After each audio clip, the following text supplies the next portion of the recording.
Ah, nous sommes en live. Bonjour Oh! à tous. Bonjour à tous. Bonjour. Comment est-ce que ça va les copains? Comment ça va sur le chat? Qu'est-ce que vous racontez? Bah, nous, on est très contents d'être là, surtout qu'aujourd'hui, On accueille un c'est petit l'heure avec nouveau sur Records. en guest, donc bon, bah, ça fait plaisir de rejoindre Record, hein, vu que malheureusement, Ah là là. il n'est pas des nôtres. Rejoindre, pour oui, c'est provisoire, j'ai compris, c'est pas arrêtez de me le rappeler. Bah, un bouche-trou, hein, comme on te l'a bien fait comprendre apparemment. Hem, Non, mais voilà, moi ça me fait tout bizarre parce que ça veut dire qu'aujourd'hui ce n'est pas moi qui serai avec un duo, c'est vous qui aurez ce rôle de duo. Donc j'espère que vous serez au moins aussi drôle que Dim et moi. Bonne chance parce qu'on est quand même hilarants. Donc ça va la évidemment. pression vous... Non, non, ça va, on est ensemble, hein. Non, j'ai écrit à peu près une centaine de blagues pour l'émission, donc ça doit le faire. C'est pas mal, c'est pas mal. Est-ce que tout est scripté? Euh, Du coup, je vais faire Moi, je voulais juste lâcher un petit mot pour mon quatrième décor en 4 émissions, puisque je n'ai toujours pas d'internet dans ma maison, donc je continue à être le vagabond des arcanes. Donc voilà, cette fois c'est un autre copain qui m'a accueilli, après être allé chez mes grands-parents, chez Dimitri, enfin bref. Sachez que la semaine prochaine, je vous le tease, il y aura encore un nouveau décor, c'est fou. Arnaud ne s'arrête jamais, un jour je récupérerai mon wifi. 10e émission sur la Lune.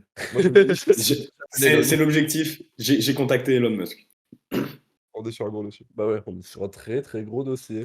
Allez. Du coup, avant de se lancer sur l'émission à proprement parler, hein, l'émission, on va pas se faire de secret, on est près d'Halloween, vous l'avez vu dans les stories.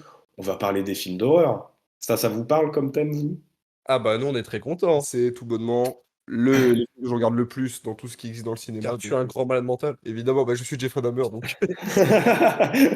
donc C'est bien, t'as jamais anticipé la blague. le visage de Jeffrey Dahmer. Voilà, mais avec les lunettes. Et encore, vous voyez pas Ah, les cheveux, hein. il faut enlever la casquette, c'est Non, non, nécessaire là. enlève pas la casquette, on va perdre tout. Non, non, anti-sub, j'enlève la casquette, mais sinon, c'est bon. C'est ça qu'on aime. Bah, du coup, avant de se lancer là-dessus, on voulait, comme d'habitude, pardon, vous l'entendez aussi à ma voix cassée, je suis un peu malade, donc voilà, mais c'est pas grave. On voulait parler un peu d'actu ciné, parler peut-être de films qui sortent, parler de, je sais pas, est-ce qu'on a des choses à dire? On a peut-être pas grand-chose à dire hein, aussi, ça arrive des fois. Je pense que ça va aller un peu vite, ouais, bah, mais niveau actu, ouais, il y avait pas grand-chose. Bah, mais c'est-à-dire que les 2 sorties notables qu'il y a, c'est, Black Adam et le nouveau jouet, donc autant dire on est pas au top, quoi. Bah, déjà, je crois que personne ici a vu ni Black Adam ni le nouveau jouet, parce que la vie est beaucoup Non. trop courte. Non, sinon, moi, j'ai vu récemment, je suis allé voir de et bah, parle Cédric Jimenez, je peux faire peut-être un petit mot dessus Mmh si mh. j'ai Novembre, c'est celui avec Virginie Efira ou c'est l'autre avec Virginie non, Efira? c'est avec, Non, c'est avec Jean Dujardin, Anaïs de Moustier, réalisé par celui OK. qui a fait Bac Nord, j'ai complètement oublié le nom. Cédric Jimenez. Et du coup, j'avais un peu peur parce que déjà Bac Nord, on en avait déjà parlé un peu l'émission précédente, l'émission Effectivement. sur les cinémas français, où on avait dit que c'était, bien fait techniquement, je marche sur des œufs, mais que le message derrière était assez dégueu et problématique. Après toi, il t'a pas dérangé vu que tu es de droite, mais bon, vas-y continue. Oui, c'est moi le Tu mec veux de qu'on droite, tente non. le best-of, émission, Avec Crépuscule, oui, bon ça va, j'ai compris, effectivement, Moi, je rappelle que je trouve les comédies de clavier des films, et j'ai qualifié ça de film doudou sur l'émission la dernière fois. C'est c'est catastrophique. Arnaud Arnaud Je qui suis est dans aussi la dans la merde, merde. Hein. là. Doudou, au bon Dieu, j'aurais pas osé perso. Ouais, je la tenterai pas. Arnaud, tu es seul sur ce coup-là. Ah non, mais moi je me suis noyé et je continuerai à me noyer dans ce poisson. C'est pas grave, tant pis pour moi. Du coup, J'abandonne ma carrière. Novembre, c'était vraiment super. Ça fait du bien au cinéma français de voir un vrai polar, tu vois, d'action, parce que vraiment pendant 1h45, j'ai peur. Enfin, tu vois, t'es tendu. Je pense que, en plus, donc le film raconte l'histoire des 5 jours après les attentats du 13 novembre, où tu vois la police qui enquête, essaie de retrouver les terroristes, tout ça. Qui a été une période ratée, où vraiment, genre, les flics faisaient à peu près n'importe quoi parce que, bah, ils étaient genre. Vraiment, t'as Jean Dujardin qui dit bon, maintenant, toutes les personnes musulmanes et qui sont un peu bizarres, vous me les arrêtez, vous me les mettez en garde à vue. Tu fais, bah, comment ça? C'est un peu pour ça, Jean. Ça va un peu vite, si je puis me permettre. Et du coup, bah, c'était une période où les flics ont bien merdé et où, bah, c'était le gros bordel, où l'État français s'est rendu compte que, bah, on n'était pas prêt à répondre à une attaque terroriste comme ça. Oui. Et En même du temps, coup, c'était une situation nouvelle pour la France parce que bah ouais, le seul exemple qu'on avait de trucs terroristes qui avaient autant bouleversé, c'était le 11. ouais, bah, en septembre, non? Ouais, tard l'époque. Bah, Mais je sais c'était pas, pas à en chaque fois. France surtout. Oui, oui, mais c'était le seul événement. Oui. Voilà. Et Et ah non, donc, on a oui, perdu Arnaud. Arnaud a craché, il a marqué dans le chat, fait l'air de rien. Et, Depuis tout à l'heure, j'essaie de meubler. mais du coup, oui, c'était un truc assez délicat et il fallait avoir des couilles pour reprendre ce sujet Ouais, quand même parce c'est que vrai que c'est un sujet. Bah après, je pense que le Real de Bac Nord, du coup, je pense qu'il est engagé politiquement parce que du coup. Non, mais selon les messages de son dernier film, je pense qu'il a un attrait pour la politique et qu'il a envie d'en parler dans ses films. bah, en fait, je Du pense coup, c'est pas non plus une énorme surprise qu'ils prennent novembre. C'est pas comme si, ouais, Cadmerade, il réalisait un film sur oui, les attentats. mais c'est quand même couillu parce que c'était il y a pas si longtemps. Mais est-ce qu'il l'a bien traité, Allô? Alexandre? Est-ce que je suis de retour? Allô? Oui, Oui. on a meublé, on a fait l'air de rien en attendant. J'ai envie de mourir, ça me rend fou. J'ai vu le non, mais c'est une blague dans le chat. Mais du coup, ouais, novembre, franchement, ça se tient très bien. Tous les acteurs sont top. Franchement, très belle. Enfin, déjà, il a fait 1 million d'entrées en 2 semaines. Donc, Oui, premier de sa semaine au box-office. bon, bah, 1 million d'entrées Enfin, c'est monstrueux, quoi. En 2 semaines. Donc, bah, si vous l'avez pas vu, allez voir novembre parce que c'est super. Et en plus, c'est cool parce qu'il montre pas les attentats. Et ça, j'avais peur qu'il y ait un peu, tu sais, cette vision un peu. Tu vois, cette curiosité un peu morbide de ah, comment ça s'est passé, on voit le truc. Et non, je trouve qu'il est très pudique par rapport à ça et je trouve ça très bien parce que bah. C'est surtout pour les familles des victimes et tous les gens qui ont vécu ça, je pense pas qu'il y ait besoin de remuer le couteau dans la plaie à faire 20 minutes de gens qui sont butés sur des terrasses. Bon, je pense pas que ce soit vraiment utile. Donc voilà, novembre, c'était comme ça. Super, bah, Le... ça régale. J'étais pas sur une- Ouais, en actu ciné, de quoi on pourrait parler d'autre Non, bah moi j'ai vu d'autres films, hein, mais Ouais, bah si tu veux nous parler de tes séances ciné, vas-y, mais parce que ouais, je t'avoue que franchement, j'ai pas vu de film depuis.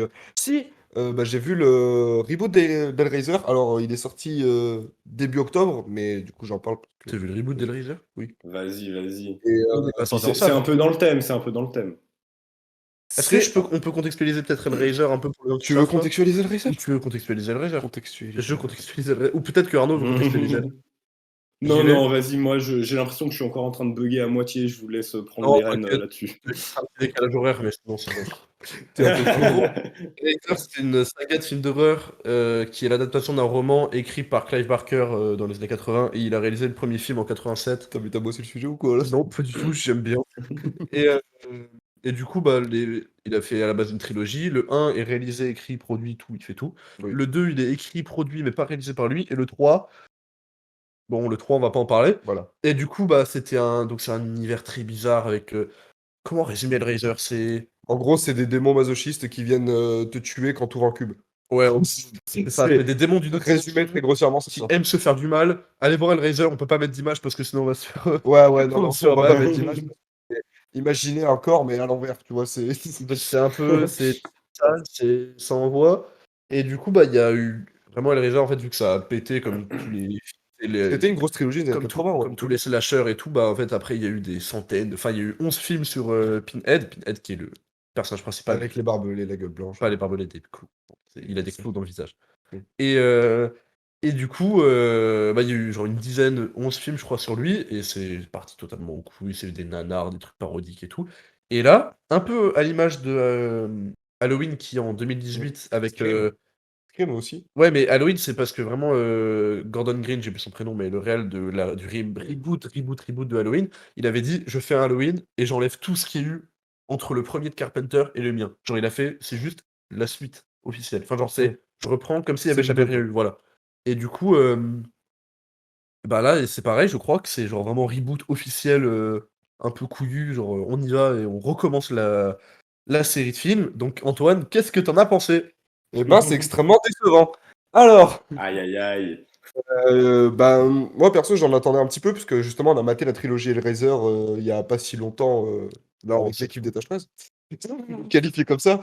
Et c'était. Bah, moi, j'aime beaucoup l'univers, je trouve ça vraiment bien, même si c'est vrai que le 2 et le 3 c'est quand même très très faible. non, le 2 il est sympa, mais... Et le 1, en fait, il se place vraiment comme une nouvelle histoire, où en gros, ils introduisent des personnages qui sortent du lycée, et ils vont ouvrir un club, ça va partir en couille, ils vont se faire déchiqueter, mais à la fin, tout finit bien. Enfin, vraiment, c'est décevant. C'est l'histoire du premier Scream avec une imagerie qui est beaucoup trop lisse pour la licence qu'est Hellraiser. Ils ont essayé d'introduire de nouveaux personnages, ils sont vraiment sous-entendus et on les voit à peine. Enfin, c'est juste balancer du gore pour balancer du gore. Les effets spéciaux, je les trouve en plus vraiment finis à la va-vite. Donc c'est vraiment une énorme déception et n'allez surtout pas le voir. C'est dommage, hein. C'est très dommage, mais du coup, regardez les premiers Hellraiser parce que l'univers d'Hellraiser, c'est quand même vachement bien. Donc, Notamment le 1 et le 2, c'est vrai que c'est quand même aujourd'hui, enfin dans le cinéma d'horreur en tout cas, peut-être qu'on aura l'occasion d'en reparler. Enfin, évidemment qu'on aura l'occasion d'en reparler vu que l'épisode est à propos de Quand ça. même. Mais, c'est rare aujourd'hui de voir des univers comme ça, je me peut-être permets. Conjuring, tu vois, mais c'est moins fantastique, tu vois, c'est Conjuring, c'est quand même plus proche de la réalité, et c'est inspiré de faits réels, donc en fait non, pas du tout, je suis en train de me perdre. Mais Hellraiser, c'est vraiment un univers de SF très dur, tu vois, de personnages qui viennent d'autres dimensions, très gore et tout, et c'est un truc indépendant. Enfin, tu vois, une nouvelle histoire. Et du coup, ça, je trouve que c'est rare, et c'est dommage que dans le cinéma d'horreur, il y ait moins des nouveaux univers qui apparaissent comme ça et qui ont vraiment de la singularité, et que maintenant, bah, tu vois, comme des Halloween, ou bah, justement Hellraiser, des reboots, des remakes, des suites. Ça, je trouve ça un peu dommage. Surtout, c'est pour faire des films de très mauvaise qualité en plus. Mec, t'as Mais- encore le même t-shirt, c'est pas possible. J'ai exactement la même tenue qu'il y a 2 semaines. Non, mais- L'originalité, c'est bien, c'est bien. Oui. Mais en parlant de Pardon. Hellraiser, ça m'a fait penser. Oui, Oui. c'est moi. Oui. Je suis à la bourre, hein, c'est ça. C'est catastrophique le retard. Et ouais, mais t'es tellement beau que ça va. Tout est pardonné. Vous êtes adorable. Du coup, je voulais juste en glisser un petit mot, ça m'a fait penser. Pendant que vous parliez d'Hellraiser, je me suis rappelé qu'il y a quelques jours, je sais plus quand, on a eu l'annonce qu'on aurait une suite à Silent Hill. On aura un Silent Hill 2 qui sera réalisé par Xavier Jans. Jans ou Gans? Je sais jamais. Jans. Les gens? Voilà. Jean, normalement. Ouais, ouais. Non, c'est Christophe Ouais, Gans et Gans. Eh ouais, Ah, c'est pas c'est les pour mêmes. ça que je confonds. C'est pour ça que je confonds. Oui. Et du coup, on a eu cette annonce-là qui, moi, me réjouit quand même pas mal parce que ça fait, je crois, 15 ans que Tu as le premier film le est sorti. Silent Oui, oui, moi j'avais vu le premier, mais c'était il y a 15 ans au moins, non? Je crois, un truc comme ça. Hill, vraiment, c'était 2000. Ben, je vais encore me tromper sur les dates, mais c'est aux alentours de 2005. Un truc comme ça. Ouais. Je vais voir la marque quand même, parce qu'évidemment, je le sais pas, mais. Mais Je sais ça, pas, moi, mais- je trouve trop cool que ça revienne après autant de temps. Je suis très curieux de voir ce que ça va donner. Après, je suis assez confiant parce que c'est repris par le réalisateur qui avait déjà fait le premier film, qui est, 2006. de ce qu'on sait, un énorme fan du jeu. Donc, j'espère que ce sera aussi bien que le premier. Exactement. Ouais, moi, perso, j'avais vu le film, j'avais vraiment kiffé. Je l'ai pas vu. Même si je suis. Bon, Karim Debache, on a extrêmement bien parlé dans Cross, donc je vais pas refaire sa vidéo. On va pas répéter, je suis d'accord. Moi, c'est pour ça que j'essaie de pas trop donner non plus d'éléments, sinon je vais juste répéter ce qu'il a dit. Mais je suis d'accord avec lui sur le fait que le scénario se barre en couille, mais que la direction artistique est vachement bien. Et du coup, j'ai hâte de voir avec le deuxième, voir s'il va se chauffer à essayer de créer un vrai univers et faire marcher le truc pour pouvoir faire des suites et tout machin. Parce que vraiment, l'univers, il est super cool.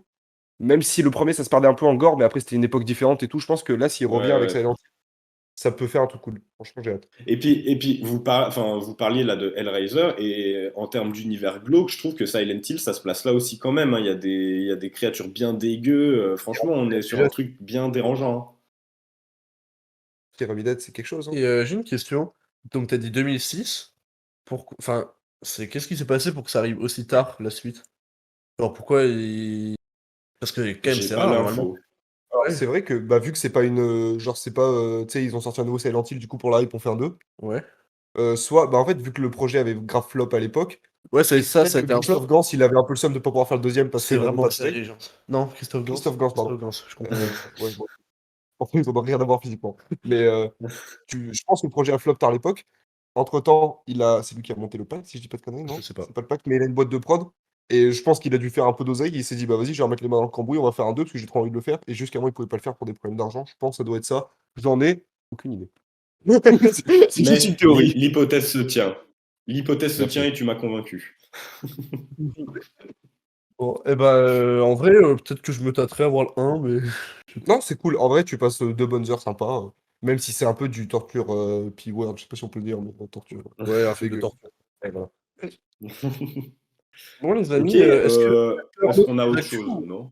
pas, Moi, j'ai plus d'actu, le donc. nerf de la guerre, si On je peux me rentre dans permettre. le granular, si On je peux me rentre dans permettre. le dur. Faut y aller à un moment quand même. On Bon, a teasé le on prend la sujet, faut y balle. aller. C'est à toi, Arnaud. Ah, et je l'attrape avec du retard, donc je me la prends sûrement dans la gueule. Voilà. C'est un peu drôle. J'ai bien aimé le rythme.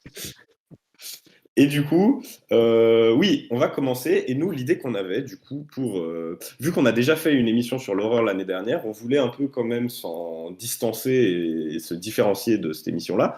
Du coup, l'idée qu'on a eue, c'était de se dire qu'on allait faire une sorte de chronologie de l'horreur. Alors, qu'est-ce que ça veut dire, une chronologie de l'horreur? En soi, pas grand-chose. C'est juste qu'on va essayer de remonter un peu aux origines de l'horreur, au cinéma, bien sûr, voir comment on en est arrivé à la situation d'aujourd'hui, en passant par un peu tous les grands moments, toutes les grandes époques de l'horreur, les films cultes qui y correspondent, et puis nous permettre de parler de ce qu'on... En fait, ça va nous permettre de parler d'à peu près tous les films dont on veut parler, selon les époques qu'on abordera. Il y a certainement des époques où on parlera moins, je sais pas vous, mais moi, les années 30, 50, je suis pas un Ah, moi, expert. j'ai un peu des trucs, moi, donc ça va, je pourrais Ouais, un peu ok. équilibrer. Bon, ben, stylé. Mais, Avec quelques critiques. eh Parce que ben j'ai aucune voilà. culture. C'est né en 2017. Mais du coup, ça devrait nous permettre d'aborder plein de sujets. Et puis voilà.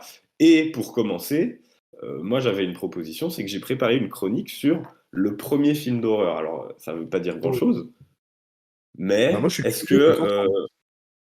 eh ben voilà, bah, je sais pas si ça va vous surprendre ou pas, si vous êtes un peu au jus là-dessus, mais J'ai vous rien allez voir compris. ce que je vous ai préparé, puis on va pouvoir en parler. Je suis très curieux, Arnaud, je bois tes paroles.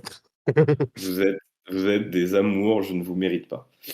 Du coup, alors attention, hein, parce qu'il faut savoir que moi en plus je suis un peu un littéraire, donc j'ai mis les formes, j'ai fait un beau texte. Voilà, asseyez-vous et buvez mes paroles. Je, Du coup, je me permets, je les bois. oh là là, c'est très fort. Du coup, il est difficile de retracer l'origine de l'horreur et les premières traces laissées par l'homme pour la relater. Description des enfers dans les mythologies, chasse aux sorcières au Moyen Âge, le gothique au XVIIIe siècle, même les contes de Charles Perrault à un certain degré, on ne manque pas d'exemples pour prouver qu'on a toujours aimé à se faire peur, notamment dans la littérature. On pourrait même défendre que les peintures rupestres sont peut-être des témoignages directs d'expérience de la peur de l'homme face à l'animal ou la nature. Après tout, quoi de plus terrifiant qu'un mammouth pour l'homme de Néandertal? Oui, bon, ok, sûrement le feu, les orages, les maladies, le froid, les scorpions, mais après ça, c'est sûrement les mammouths. Vous me direz certainement que je suis en train de me perdre, et vous auriez raison, mais cette introduction chaotique a bel et bien un but, remonter aux origines de l'horreur semble être une tâche impossible, le faire pour un médium comme le cinéma est déjà peut-être plus abordable. Je vais donc vous poser un petit contexte, laissez-moi prendre une voix spéciale. Bienvenue en 1896. Nous sommes à l'aube du XXe siècle. Le Fordisme bat son plein et notre cher président Félix Faure, d'ailleurs, petite parenthèse, qui mourra d'ailleurs d'épectase. L'épectase, c'est-à-dire mourir pendant l'orgasme. Oui, ça existe et oui, oui, il est vraiment mort comme ça. Et donc, nous voilà en 1896. Et oui, alors qu'Émile Zola ne publiera son fameux J'accuse que 2 ans plus tard, les amateurs de cinéma découvrent avec stupeur la nouvelle excentricité concoctée par Georges Méliès, le manoir du diable. Car il est bon de rappeler que les prouesses sensationnelles esquissées sont sourcillées par Méliès. Ouais, j'ai calé une petite allitération, je suis un littéraire. Le cinéma n'est alors qu'à son balbutiement. Il marche à peine que Méliès veut déjà le faire courir. Alors qu'on pensait le cinéma destiné surtout à filmer des scènes ordinaires, des scènes mondaines, lui vient ajouter tout l'art de l'illusion pour impressionner les foules. Alors, faire disparaître un personnage pour mieux le faire réapparaître quelques secondes plus tard est déjà une expérience déroutante. Imaginez bien la terreur qu'ont pu ressentir les spectateurs en 96 quand, sous leurs yeux ébahis, il va mettre en scène Méphistophélès, rejeton et avatar du diable, qui arrive sous forme de chauve-souris avant de prendre une forme humaine. C'était du jamais vu. Mais du coup, oh là là, vous illustrez mes propos en plus, ça me fait plaisir. Mais du C'est un coup, spectacle de mime. le film. Mais du coup, qu'est-ce que c'est que ce film? Alors déjà, de film, ça a le nom de l'époque, hein, parce qu'il faut bien savoir que le film est anecdotique pour nos standards actuels. À peine 3 minutes, donc pour une durée extrêmement courte, le qualifier de film d'horreur peut même sembler exagéré. On y voit à peine Méphistophélès, du coup, joué par Méliès lui-même, on le voit à peine se transformer en chauve-souris, on le voit invoquer des explorateurs, invoquer un bossu, une femme séduisante ou encore des fantômes qui sont littéralement des gens avec des draps sur la tête. Enfin, l'horreur peut nous passer un peu au-dessus de la tête.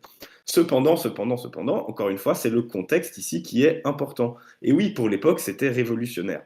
Surtout, comme souvent avec Méliès, il a ouvert la porte à tous les autres, hein. Sans sa chauve-souris en carton-pâte et ses effets de montage révolutionnaire pour l'époque, peut-être que le cinéma ne serait pas arrivé où il en est aujourd'hui. Lui a su y insuffler du mystère, du surnaturel et, j'ose le dire, de l'horreur. Alors oui, quand vous sursauterez peut-être pour la 666e fois devant les jumpscares de la dernière production de Blumhouse, rappelez-vous aussi du chemin parcouru et n'hésitez pas, surtout, à aller voir et à découvrir ce film qui est disponible sur YouTube. Et oui, c'est une vidéo de 3 minutes, ça se regarde très vite. Sur YouTube, vous avez des dizaines de vidéos différentes. Essayez, si possible, de regarder une version sans musique par-dessus, parce qu'il y a beaucoup d'édits avec des gens qui rajoutent de la musique. Le film de base n'étant, il me semble, sans musique. Il faut ne pas hésiter à aller le voir, mais voilà, le premier film d'horreur, c'est un film de Georges Méliès. Il était temps qu'on parle de lui sur Records peut-être un jour quand même. Et puis voilà, c'est une vraie curiosité filmique en fait, ce film de Méliès, parce que, comme j'ai dit, c'est pas un film qui fait fondamentalement peur, mais pour l'époque, c'était absolument brillant, révolutionnaire. Le manoir du diable, avec des squelettes qui apparaissent de nulle part, des fantômes avec des draps sur la tête. Voilà, mais à l'époque, les gens étaient certainement terrifiés de voir ça sur leurs écrans parce qu'ils n'étaient pas habitués à le voir. Voilà. Est-ce que vous connaissiez le manoir du diable? Ouais, bah, justement, c'est moi, j'étais intrigué quand tu m'as dit le premier film d'horreur, je me dis: «Mais de quoi va-t-il parler?» Et j'avais noté sur mes petites notes Le Manoir du Diable, mais j'avais pas Eh ben voilà. Il n'y avait pas toute ta diction toute ta et tout. diction et ton charisme. On a clairement tout. C'était le tout but. fort. C'est le but, c'était de rajouter Mais franchement, un ouais, peu de je change maestria. un petit truc.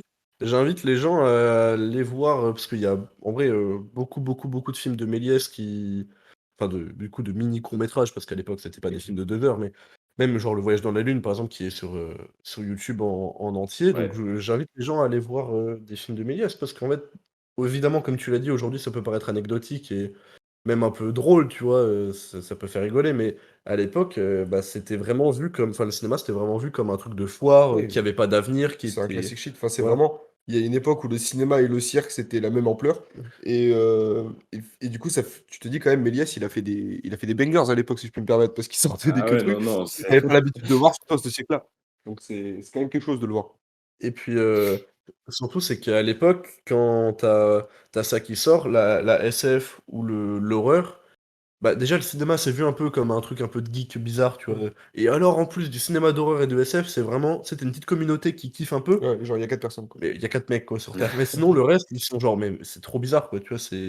Et du coup, bah, c'est grâce à Méliès qu'aujourd'hui, bah, la SF ou l'horreur, le cinéma fantastique, tout ça, c'est un vrai Mhm. genre et que c'est pas juste relayé à un sous-genre de cinéma et du coup, bah, on peut que remercier Georges. Et, Shout out et to George. puis, Shout out my Et G. puis si j'ai mentionné Zola, c'est aussi pour quand même remettre dans. Enfin, moi je trouve ça fou de se dire que Méliès et Zola sont contemporains, parce que Zola, Mhm. on est, alors là je vais faire mon connard de littéraire, hein, mais Zola, on est vraiment sur le paroxysme de la littérature réaliste et naturaliste, où on montre la réalité telle qu'elle l'est. Et puis d'un coup, t'as Méliès qui arrive, qui lui va te ramener, comme vous l'avez dit, la science-fiction, l'horreur au cinéma, et on est sur une sorte de grand écart de représentation. Lui dans la littérature, et puis ben du coup on a le cinéma avec Méliès. Je trouve que c'est fou de se dire que ça a coexisté. Moi, j'aime bien des fois faire ces sortes de rapports et de se dire, mais ça, c'était en même temps que ça, et ça, c'est assez fou de se dire, ouais, que ça a vu le jour un peu en même temps, et je trouve ça assez incroyable. Ouais, Méliès c'est C'est est vraiment incroyable. un pionnier. Méliès, c'est quelqu'un, genre C'est quelqu'un, c'est genre. quelqu'un Shout out genre. to my G, my G. Bah, merci pour cette belle petite chronique, monsieur Mais Renaud. merci. C'était une petite chronique introductive hein, pour nous lancer plus les deux pieds en avant maintenant dans le sujet, puisque Ouais. puisqu'on a vu le début, entre guillemets, de l'horreur, ben, lançons-nous un peu sur les débuts de l'horreur au cinéma de façon un peu plus généralisée, parce que Méliès avait lancé une pierre dans la mare, et puis la mare ben, s'est agrandie par la suite. Et du coup, moi, la première époque sur laquelle je voulais revenir, à moins que vous ayez quelque chose à mentionner, Dis-moi. la première époque que je voulais vous mentionner, c'était l'époque des années 20, et avec notamment toute l'arrivée de l'expressionnisme allemand au cinéma. J'ai failli faire ma chronique, j'hésitais quand j'ai dû choisir le premier film d'horreur, j'ai hésité entre Méliès, j'aimais bien l'hommage historique, mais si on veut parler d'un premier vrai film, d'une durée de film, j'aurais pu vous parler du cabinet du docteur Caligari, Cagliari, je fais un AVC parce que je suis malade. Mais du coup, tous les films de, tous les films de cette époque, de l'expressionnisme allemand, on a aussi le Nosferatu, évidemment, du réalisateur dont j'ai oublié le nom. Du coup, voilà, Ouais. première grosse période de l'horreur. Qu'est-ce qu'on en pense? Bah, en fait, je peux contextualiser un peu ou Vas-y, je t'en je supplie, t'as fait tes je devoirs. contextualise un peu parce que, non, mais en vrai, c'est vrai que Expressionnisme allemand, peut-être pour les cinéphiles et tout, ça fait c'est parlant, mais pour le grand public, Ça date un peu en plus, donc ouais, ça ça date serait bien de les gens recontextualiser. étaient peut-être pas nés, tu vois? Genre vous, Non, quoi.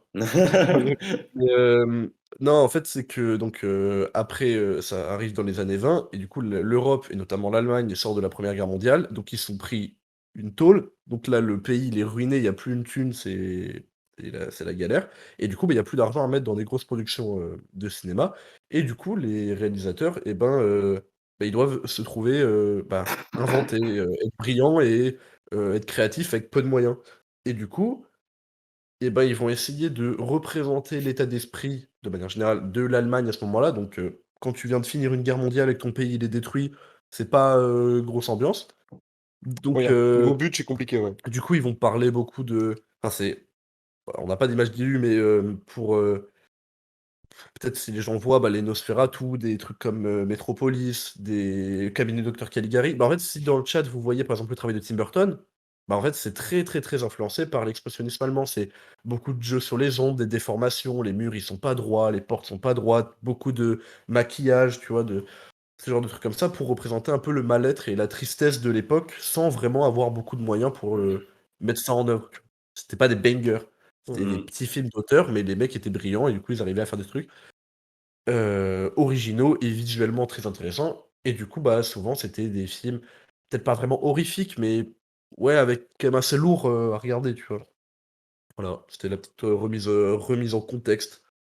Mais tu fais bien de le faire parce que c'est un truc alors, vous allez me détester parce que vous allez me dire de devenir booktubeur, mais moi j'ai encore envie de vous parler de littérature parce qu'il y a eu le même mouvement un peu dans la littérature où après la Première Guerre mondiale et tout, un peu toutes les horreurs qui avaient été vécues, et il y a eu le même mouvement après la Seconde Guerre mondiale, les auteurs sont allés chercher des choses nouvelles, sont allés chercher un peu briser les codes. Et je pense que le cinéma d'horreur, il répond aussi à cette demande-là d'aller, bah, on a vécu une horreur qu'on ne veut plus jamais revivre, on n'a pas de budget, mais alors comment on peut exprimer à la fois cette horreur qu'on a vécue en brisant un peu les codes. Eh ben, je pense que le cinéma d'horreur, c'était aussi la meilleure réponse possible à donner, parce que c'était une façon aussi de projeter peut-être ces horreurs qu'on avait vécues, et puis aussi peut-être tout simplement de servir un peu de cathartique. C'est quelque chose de très cathartique de peut-être de jouer à se faire peur, de découvrir les monstres un peu légendaires comme le sont ben, Nosferatu, du coup Dracula, hein, Nosferatu qui est un autre nom pour Dracula.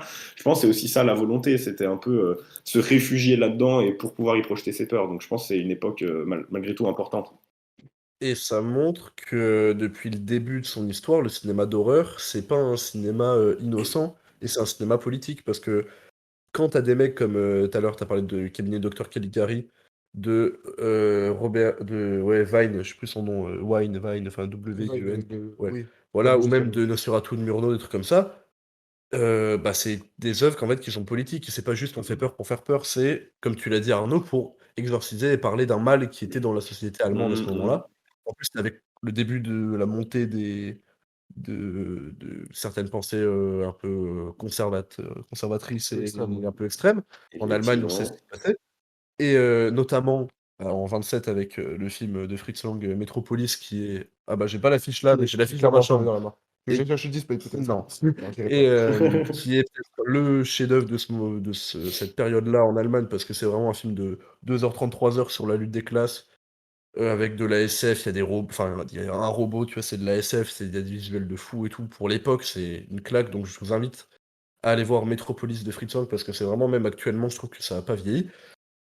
Et et du coup, bah, en fait, ça montre que même à cette époque-là, on fait pas de l'horreur juste pour faire de l'horreur. C'est pas, bon, bah, là, on va tuer des gens et on va faire un peu peur parce que c'est cool. Et ça pourrait être cool d'en parler après un Mmh. peu de l'utilité de l'horreur. Parce que, c'est quelque chose qui est très, Complètement. discutable, qui a plein de sens, de rapports avec plein d'événements qu'on pourrait citer. Parce que là, on parle déjà de 1927, même aujourd'hui, ça a énormément d'impact, le message de l'horreur. Bah, moi, quand tu as dit, ouais, il s'est passé des horreurs et tout, je pense qu'on va en reparler. Mais, pour moi, j'avais lu un truc sur un mec qui faisait une sorte d'analyse de Saw de James Wan, qui est sorti donc, début des années 2000 et qui est sorti après le 11 septembre et en fait, qui avait fait tout sur un parallèle entre toute cette nouvelle, enfin pas nouvelle vague, mais nouveau courant On de peut facilement plusieurs passer films d'un comme joueur. Saw, tu vois, qui font très mal, très gore et tout, et cette Oui, les violence, sauts, les recs, tous les voilà, films des années et 2000. cette violence qu'a subi les États-Unis à un moment, et du coup, en fait, c'est intéressant de voir le lien entre un fait politique ou un fait réel dans la vraie vie de la réalité véritable, Hmm. et des films de fiction, et du coup, bah, moi, je trouve ça intéressant, et c'est pour ça aussi que j'aime beaucoup le cinéma d'horreur, le cinéma de genre. Mhm, mhm. Bien parlé. Mais puis, de toute façon, tu réalises de toute façon des choses en réaction à quelque chose d'autre. Et puis là, bah, effectivement, c'est souvent des réactions à ce qui se passe dans la vraie vie. Donc oui, oui, c'est hyper important de remettre le contexte. Et je pense que limite, on pourrait le faire pour chaque époque, parce que je pense que chaque époque a son contexte qui explique la popularité ou non, parce qu'il y a aussi des époques où les films d'horreur étaient moins populaires. Et puis on se tournait vers d'autres trucs plus grandioses, hein. Je pense dans les années 50-60 où il y avait un peu cette célébration du péplum et des films épiques, on avait cette volonté d'être vraiment dans la célébration du grandiose. Bah, là, c'était peut-être pas la place de l'horreur à ce moment-là, mais elle est revenue plus forte ensuite dans les années 70, on aura le temps d'en reparler. Mais c'est par vague de toute façon, et c'est souvent Oui. en réaction et en réponse à quelque chose. Et chaque époque a eu de toute façon son genre phare, donc il y a toujours de l'horreur qui est sortie à ces époques, mais qui était moins mise en avant. Oui, Mais du coup, oui, c'est bien encore sûr. parce qu'il y a plein de Bien trucs à sûr, Bah, en fait, bien redire. sûr. son genre Après, phare, et surtout bah, partout sur Terre.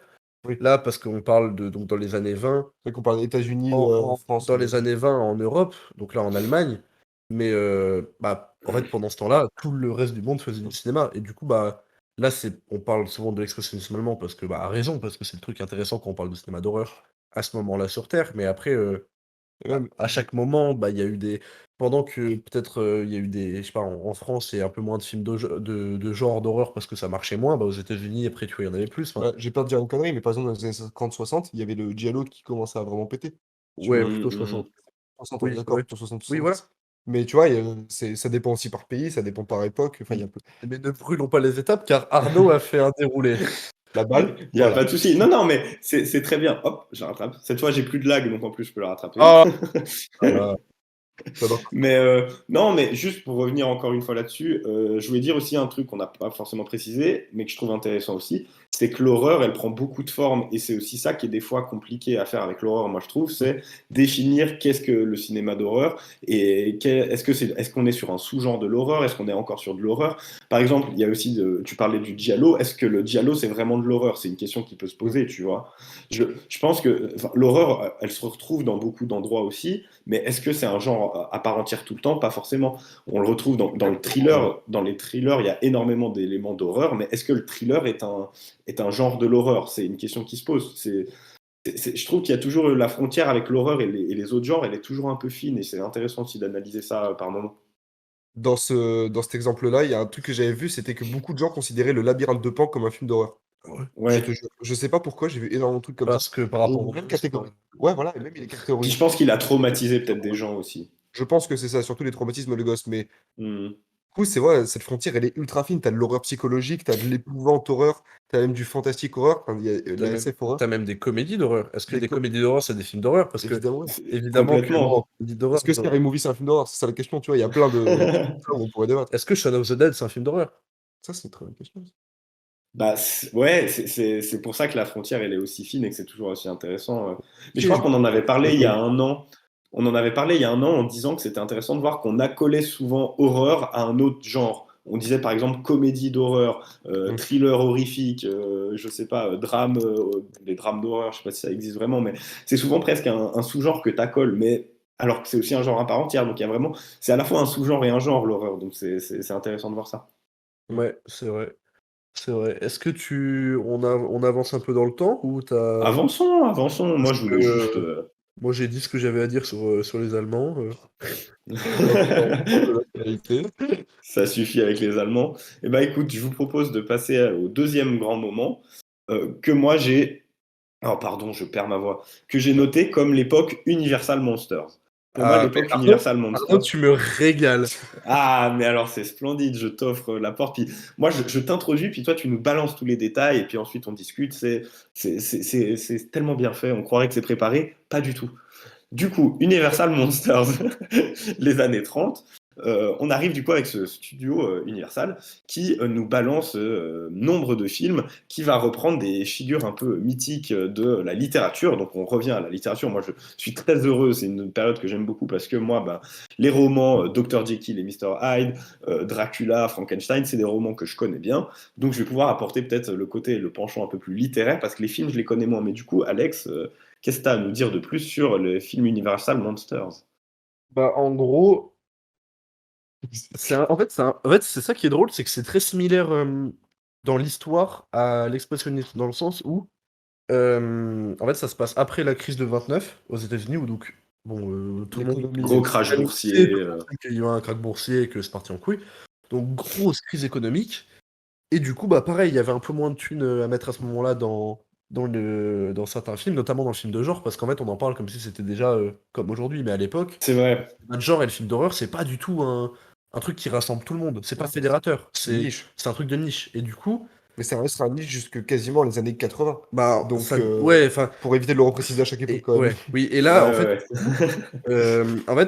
c'est un peu comme le l'expressionnisme allemand dans le sens où ils veulent prendre un peu c'est le truc tu vois, le truc cathartique un peu de Mm. l'époque est dure, c'est la galère. Du coup, on fait des films pour se faire peur pour ça, mais ils le dépolitisent.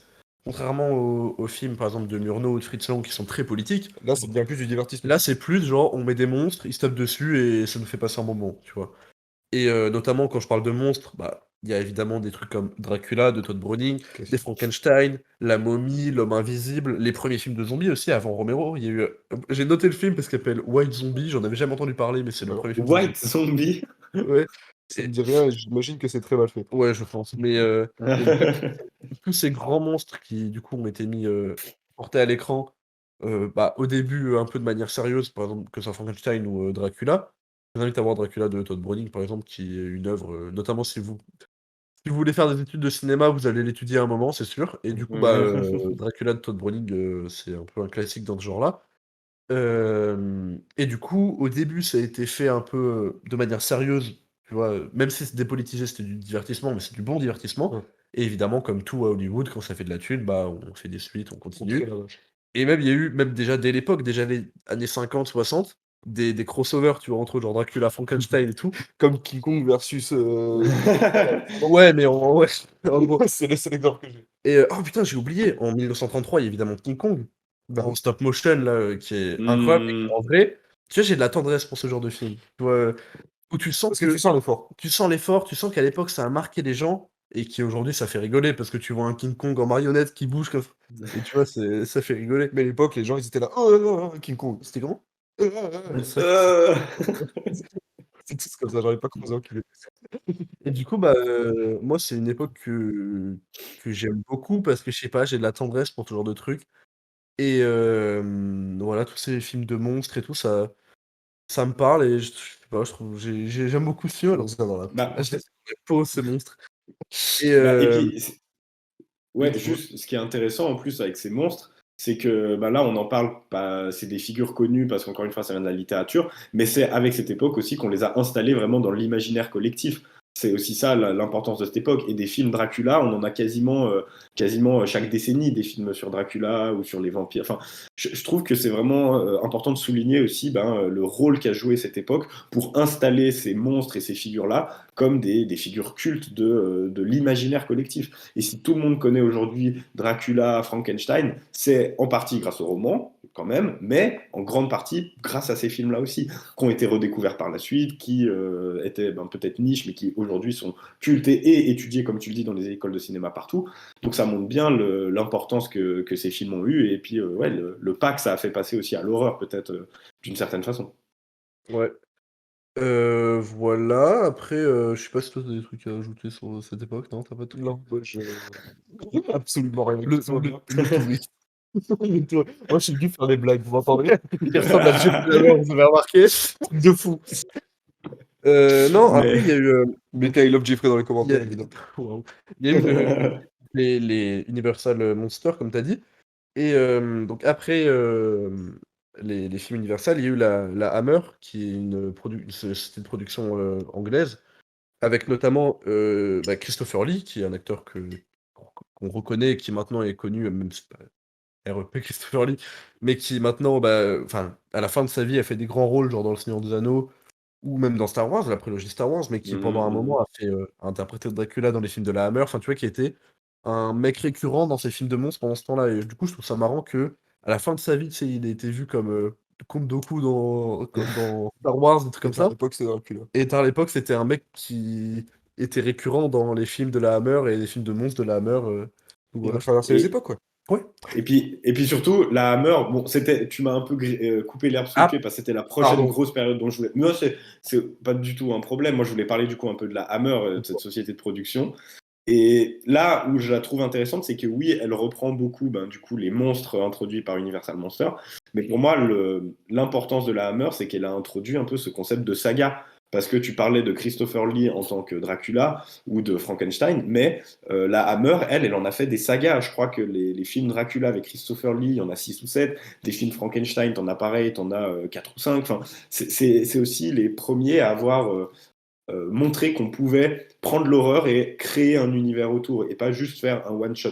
Et ben, du coup, pouvoir développer la suite. Mais t'en as déjà du coup très bien parlé. Et puis c'était une petite parenthèse en plus, c'était du coup les films de la Hammer que moi, encore une fois, je connais aussi très peu. Donc voilà. bah en vrai, je vous invite à vous intéresser, parce que surtout toi qui aimes les nanars, Oui. bah c'est pas des nanars, mais en fait c'est, tu vois, je retrouve un peu cette même tendresse de, ils ont essayé de tout donner. À un moment ça a fait, mais aujourd'hui c'est un peu Mais drôle. aujourd'hui, la suspension d'incrédulité, vu les références qu'on a Voilà, aujourd'hui, c'est compliqué d'y un croire. peu les films d'horreur SF des années 50 américaines, moi, tu vois, ça me régale toujours. Donc Et puis, voilà. Et puis si on veut reparler de contexte, je pense que ben, les années 50, c'était en sortie de Seconde Guerre mondiale, qui était le plus gros traumatisme de l'humanité à ce moment-là. Peut-être que l'horreur est aussi allée chercher des trucs, j'allais dire plus légers. C'est parce que c'était certainement pas vu comme léger à l'époque, mais je pense que la figure du monstre et le fait de créer des sagas, ça te permet d'être sur de l'horreur qui est peut-être un peu moins, de un, engagé politiquement, et de deux, où tu vas peut-être pas non plus chercher à terrifier les foules, mais aussi à créer une sorte une sorte de communauté autour des films d'horreur. Donc c'est peut-être aussi la volonté au sortir de la Seconde Guerre mondiale. Ouais. Bah, il y a eu juste dans ces années 50, évidemment, donc il y a guerre froide, division communisme, Aussi. capitalisme, URSS et tout, Occident. Euh, et du coup, bah, plein de films, pas forcément films d'horreur, mais beaucoup de films de SF étaient genre, oh mon Dieu, les monstres sont des communistes. Je pense notamment au putain, Invasion of Body Snatcher, genre l'invasion des profanateurs de Ah, sépulture. oui. Où c'est vraiment, donc t'as des extraterrestres qui viennent et ils tuent Ils des ont des gens. Sapka. Et, et vraiment, c'est quand tu vois le sous-texte, c'est vraiment, oh mon Dieu, les communistes, ils Ouais. viennent nous envahir, tu vois. Du coup, c'est pareil, c'est un peu drôle parce que bah ça, enfin, bon, c'est vraiment, Oui. oh mon Dieu, les Russes, quoi. Là, c'est très situé dans une époque, quoi. Oui, Contrairement à genre Metropolis qui a réussi à devenir oui. intemporel, là, c'est un peu différent. Parce que J'ai pas vu Metropolis, Metropolis.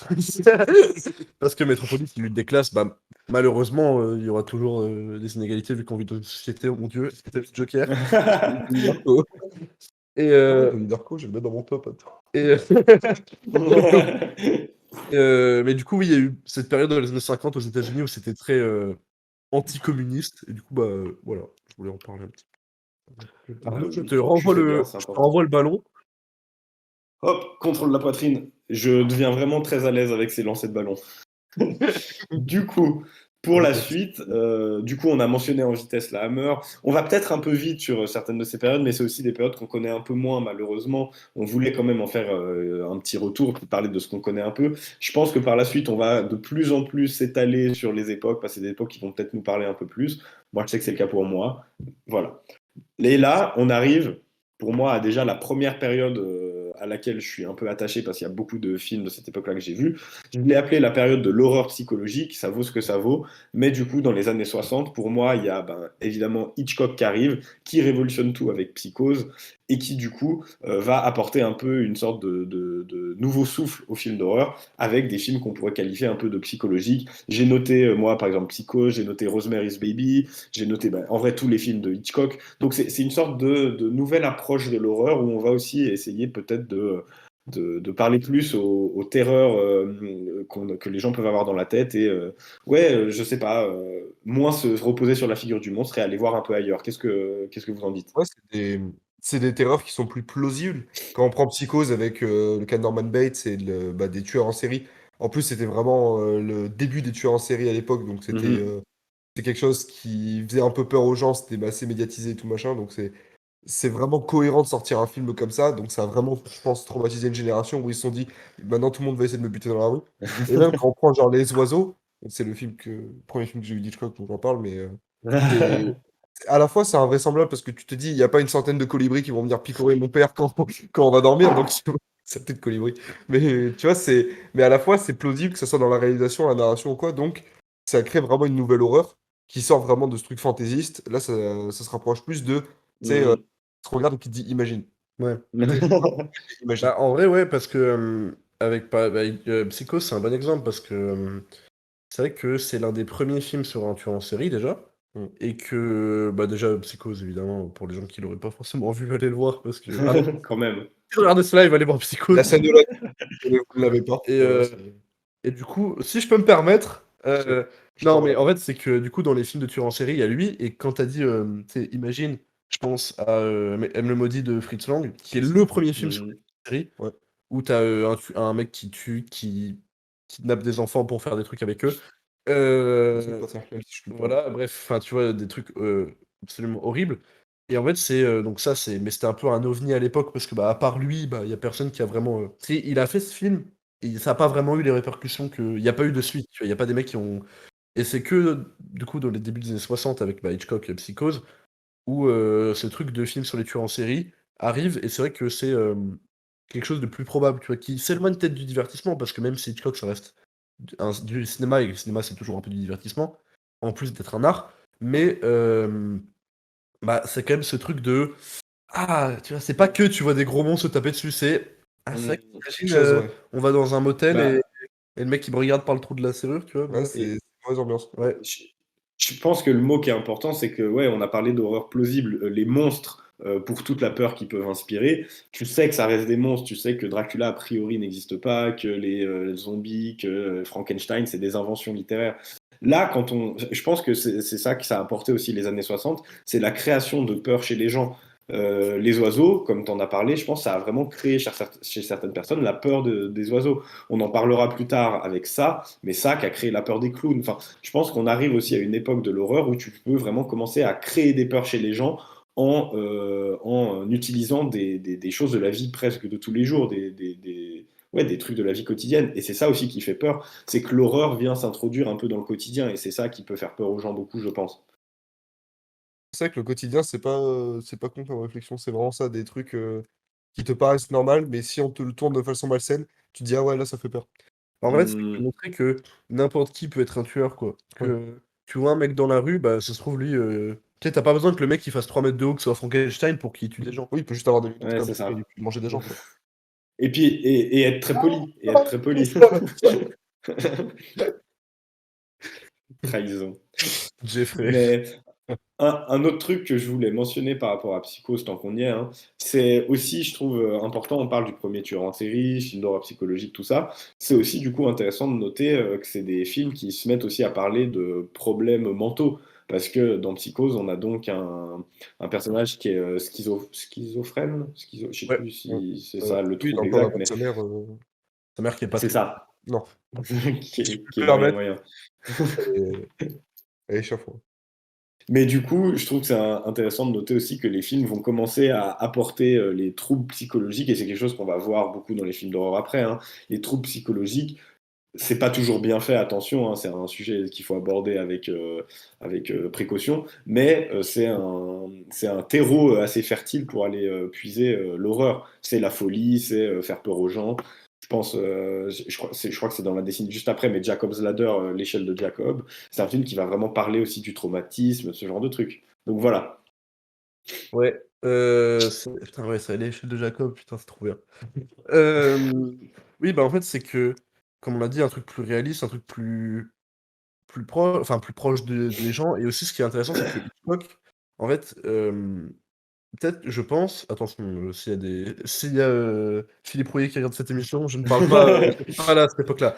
Mais en fait, avec Hitchcock, c'était un réal qui, en 1960, quand il a sorti Psychose, était déjà installé. Mm. Il avait déjà fait des putains de films et c'était déjà quelqu'un d'important dans l'industrie en faisant des films de genre. Et en fait, contrairement à notamment les films Dracula, les films Frankenstein, tu vois, qui étaient peut-être faits plus pour une niche et un truc un peu de geek, tu vois, on regarde des films un peu gore, enfin pas gore, mais tu vois, un peu au monde des monstres qui se tapent dessus. Ouais, Là, c'est la première fois où le grand public et même les cinéphiles, tu sais, les cinéphiles, les Les OG. cinéphiles, Les OG. ouais, l'élite du cinéma et les gens peut-être qui regardent du cinéma moins de niche se disent attends mais en fait tu vois le cinéma de genre et le cinéma d'horreur ça existe et c'est quali et ça a autant sa place dans l'univers du cinéma que un drame ou une comédie. Ouais, c'est le moment, ça a plus d'importance. Voilà, et du coup je trouve ça intéressant et évidemment Ouais. Psychose et même tous les films de Hitchcock, même si c'est pas très original de dire ça, tous les films de Hitchcock. Hitchcock, c'est bien. Hitchcock, Regardez-moi. Hitchcock c'est bien. Waouh La folie, vous m'avez renversé l'esprit avec cet avis-là. Mais ouais, Arnaud, je trouve oui, que c'est important. Je prends la suite du coup. Tu parles de démocratisation avec Hitchcock, qui est du coup un peu le premier à avoir fait rentrer ça dans les mœurs. Puis comme tu dis, comme c'était un réalisateur installé, les gens sont allés voir. Et je pense que effectivement, tu as raison, c'est grâce à Hitchcock que l'horreur a pu se démocratiser, rentrer dans les mœurs. Et on arrive pour moi aux années 70-80, où on est sur un peu le paroxysme et l'âge d'or du film d'horreur presque, avec beaucoup des films cultes qu'on a vus. On a aussi un peu la naissance du slasher dans les années 70-80. C'est une grosse époque, elle est un peu fourre-tout, mais parce que je trouve que c'est vraiment le développement de l'horreur, c'est là où ça s'est vraiment fait. tu veux pas Parce que- qu'on on a tellement de trucs. Ouais. Hein. Moi, j'ai noté dans les genres différents, on a L'Exorciste, Massacre à la tronçonneuse, Les Dents de la Mer, Suspiria, les Chefs de Jacob. En fait, je trouve que ça englobe tellement de genres et de films différents que c'est vraiment, ouais, c'est l'âge d'or des films d'or, les années 70-80. T'as dit un nom de film parce qu'après on attaque les slashers et tout. Ouais, là, on rentre dans le gras du T'as gras. dit un nom de film qui m'intéresse parce que une mini parenthèse, c'est les Giallo avec Suspiria Effectivement. de Dario Argento. Je sais pas si tu veux en parler au fait ou Je te laisse. Ok. Donc Je parlerai des slashers. vas-y, après je te laisse parler pour les trucs qui font mal. Oui. Les Giallo, c'est un genre de film italien qui a été créé par en gros Mario Bava, qui est un réal italien dans les années 50-60, et démocratisé par Dario Argento, qui est le mec le plus connu qui a fait ça. Avec des films genre Phénoména, Ténèbres ou Inferno. Inferno ou justement Suspiria. En gros, ça avait à peu près souvent le même scénario, c'est un tueur inconnu qui tue des femmes de manière très graphique avec Avec des lumières colorées. des comme nous, avec des couleurs rouges, bleues, jaunes, enfin un vrai travail sur la couleur et notamment le chef-d'œuvre du genre qui est Suspiria, sorti en 77. Et donc voilà, si les gens peut-être connaissent pas ce genre de cinéma, je vous invite à découvrir le Giallo et à découvrir Suspiria parce que c'est quand même quelque chose qui fait mal et quelque chose d'important. Et pareil, si vous voulez faire des études de cinéma, vous allez l'étudier, c'est sûr. Oui, Donc, c'est évident. Clairement, c'est un immanquable, ouais. immanquable, ouais. Allez, Tu m'envoies la balle? ouais, Tu me fais la passe? je te fais la passe, tu mets le but. Arnaud, tu as extrêmement bien introduit les slashers. Allez. Puisque, alors bon, malheureusement, je ne vais pas vous sortir de date parce que je vais évidemment me tromper. J'ai mon ami Google avec moi. T'as Google, ouais, pour corriger les dates. Mais ouais, dans les années 80, on voit apparaître vraiment ce sous-genre de l'horreur qu'on appelle le slasher. Alors, pour définir qu'est-ce que le slasher, 70. c'est un tueur masqué qui massacre des groupes d'adolescents. Voilà, le film se constitue autour de ça. Et surtout, c'est les films, je pense, d'horreur qui ont le plus marqué l'imaginaire collectif. Au-delà de Frankenstein, je pense, ça se tape un peu avec justement les monstres des années 20. Mais c'est vraiment Jason, Freddy, euh, même le Hannibal Lecter dans Le Silence des Agneaux, même si c'est un petit peu à part, c'est vraiment un sous-genre de film qui est né avec des figures très importantes de l'horreur. Je sais même pas si je pourrais tous les dire. Bah, Mais Leatherface dans Massacre. Leatherface, Massacre à la tronçonneuse, c'est évidemment lui que je cherchais. Et Et c'était un vraiment peu dans les années. ridicule parce que c'est fin des années 70. Massacre à la tronçonneuse, ouais, c'est ça, c'est Ouais. 60. Je sais pas la date. Non, En je fait. sais pas la Je sais date. pas la date. J'imagine l'époque, mais j'ai pas une date précise. Donc donne-moi la date précise, en attendant, je le meuble. Mais c'est 60, ouais, fin 70.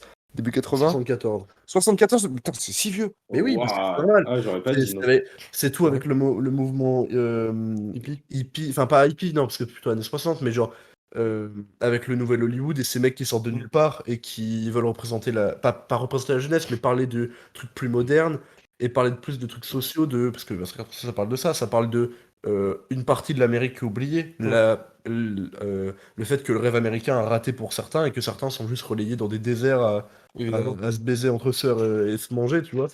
En fait, ça parle de l'échec du rêve Notamment américain. dans la colline des yeux. Bah, c'est pareil, Queen des Jeux, c'est les années Ouais, 70. ouais. Et tu vois, c'est Et l'échec du oui, rêve c'est les gens américain. qui n'ont pas de connexion internet et qui se bouffent entre eux, quoi. C'est un peu Bon, ça. après, c'est les 70, connexion internet, c'est ça, mais... Mais, mais tu vois ce que je veux dire. ouais. Bah, vas-y, pardon, je t'ai. Et oui, c'est une époque qu'on pourrait, je pense, délimiter de, bah, du coup, des 70 à 2000, parce que la fin, entre guillemets, des slashers, c'est un peu l'avènement de Scream, qui a pris tous les codes Ouais. du slasher, qui les a retournés, qui en a fait un film très très bien. Et après, tout le monde a essayé de faire des slashers ou des suites ou des remakes et des reboots, et tout s'est cassé la gueule. Et mais là, je vous en parlerai parce que j'ai écrit bien. Mais dans les années 80, vraiment, c'est le nombre, en fait, il y a énormément de trucs qui ont pété, donc les plus connus, Freddy et tout machin. Mais ce que je voulais vraiment parler, c'est les sous-films slasher qui sont sortis. Et c'est vraiment, il y a tellement de films où tu as des tueurs masqués ou même pas masqués. Par exemple, je pense à, euh, j'ai plus le titre en tête. Ah, C'est un peu c'est dommage. les Pères Noël tueurs, tous ces trucs comme ça qui sont sortis dans les années 90. Silent Night, un Silent truc comme Night, ça, Deadly non? Night, exactement, merci. Ouais, c'est ça. Heu, où tous ces films qui sont sortis, c'est vraiment une époque où les gens, ils vont au cinéma pour se divertir et voir des gens qui ont à peu près leur âge se faire tuer par des gens qu'ils connaissent pas. Et ça crée Hmm. un nouvel imaginaire de l'horreur qui, je pense, est vraiment l'âge d'or de l'horreur, vu que c'était le genre le plus représenté et enfin, les séances de minuit, tout ça, c'est vraiment Ouais, the c'est plein de trucs différents quand même. Enfin, ouais, mais en fait, c'est une époque tellement large que je sais pas comment prendre un angle et l'attaquer, quoi. parce Et que c'est je en, suis vraiment d'accord. c'est en C'est pour 2008. ça que j'ai dit que c'était un peu une époque fourre-tout pour moi, les années 70-80, parce qu'il y a tellement de trucs différents. Moi, j'ai noté L'Exorciste, qui est un peu le premier. Enfin, c'est pas vraiment le premier film culte, mais j'ai l'impression que c'est souvent le film que la génération de nos parents vont un peu nous citer quand on va leur demander c'est quoi le film d'horreur que tu as vu enfant. Bah, moi, c'est L'Exorciste. Puis je pense que ça a apporté aussi un nouveau truc avec tout ce truc de l'arrivée de la religion dans l'horreur, qui est un truc qui est souvent utilisé pour un peu faire peur. Les exorcismes, les démons, ce genre de trucs. Donc ça, c'est un nouveau truc qui est arrivé. On a eu les slashers, en Italie, on a les giallo. Enfin, il y a tellement de trucs et c'est un vrai fourmillement créatif en fait, les années 70-80, où tout le monde a envie de faire un peu ces trucs.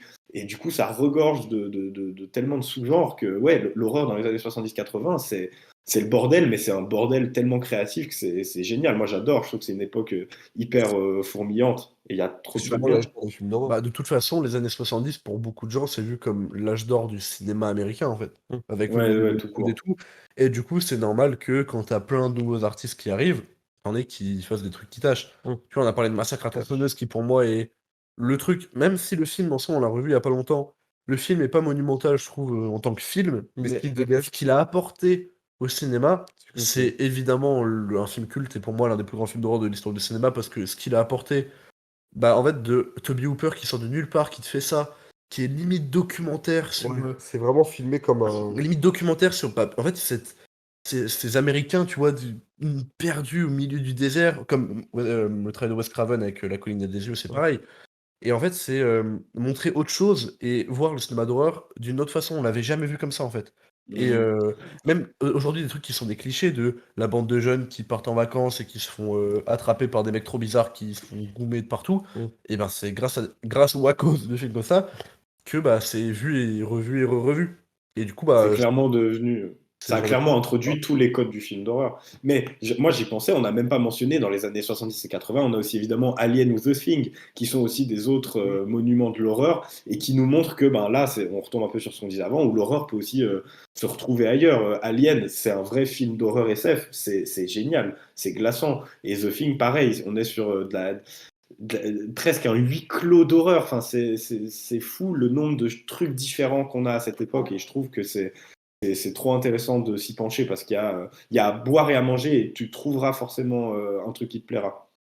Ouais, c'était vraiment l'époque, ça partait dans tous les sens. Même, on parlait d'Hellraiser plus tôt, de faire des trucs comme ça d'horreur SF mélangés avec des trucs à la Nightmare Stream, j'ai oublié le nom en français, Les Griffes de la Nuit. Ouais. Tu vois, c'est Les vraiment, il y a 2 styles, voire plusieurs styles d'horreur qui se confondent dans la même époque et du coup, ça donne un truc super Mais riche. après, en Tout le fait, monde s'y retrouve. c'est parce qu'aussi, entre années 70 et années 80, c'est pas la même chose, parce que t'as les années 70 où c'est vachement nouveau C'est et la période de transition. ça. Non, années 70, ça arrive, tu vois, c'est l'arrivée, ce genre de truc. T'as Massacre à tronçonneuse, t'as tous ces films-là, t'as même, j'ai noté des outsiders, parce que c'est pas vraiment de l'horreur, mais genre Cronenberg, avec Ouais. ses premiers films, où il Oui, invente. c'est de Pas l'horreur, il hein, invente, mais le début du body horror, tu vois, Ouais. ce genre de truc. Tu vois, même les séances de minuit, tout à l'heure, on va parler de Eraserhead de David Lynch, parce que Parle-en. je sais pas si c'est vraiment de l'horreur, mais tu vois, c'est les séances de minuit, ce truc un peu mystérieux, un peu flippant, pesant, mystique. tu vois. En fait, t'as ça, Euh, des nouveaux auteurs qui sortent de nulle part et qui aujourd'hui, quand tu parles de Cronenberg ou Lynch, bah, c'est des mecs. Voilà, personne va remettre en question le fait que c'est des auteurs, Oui. et des auteurs et des réalisateurs importants sur le cinéma. Et les années 80, c'est plus. Bah, comme en fait, de manière générale dans le cinéma, c'est. euh, Ça y est, on l'a fait, et maintenant, on fait des grosses dingueries, quoi. Tu vois, genre, même Les Dents de la Mer, tu vois, c'est ce genre de trucs. C'est plutôt années 70, Les Dents de la Mer, mais tu vois, Mmh. comme tous les films, t'as eu les premiers slashers des années 70, dans les années 80, t'as les trucs qui T'as du remplissent les slasher. salles, et c'est l'apogée du genre, en fait. C'est années 70, c'est plus à créer, années 80, on, on valide le truc, et ça explose, et comme dans le cinéma de manière générale, quand t'as des sagas comme Retour vers le futur, Mmh. tu vois, ce genre de truc, bah, évidemment que ça ramène du monde en salle. Oh là, il est Oui, fort, hein, il parle bien, hein. il parle bien. J'adore le cinéma. J'étais absorbé, là, je même pas rebondi.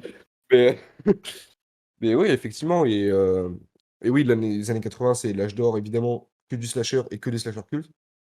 Et après, années 90, on rentre déjà dans la période de, faire des suites, des reboots, des remakes et c'est peut-être la période où ils tirent un petit peu trop sur la corde et le cinéma d'horreur, il commence à s'essouffler et du Attends, coup, il a besoin de se réinventer, et le genre. peut-être qu'il Pardon?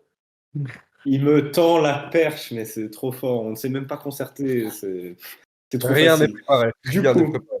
Il y a du rien sur mon coup, téléphone. Il y a pas de moi, téléphone. je- j'ai effectivement noté la période suivante. J'ai noté les années 90 et ce que j'ai noté là-dessus, c'est qu'on a une sorte de petit creux de l'horreur. Alors on disait, hein, il y a toujours des moments où il y a des genres qui sont un peu prédominants.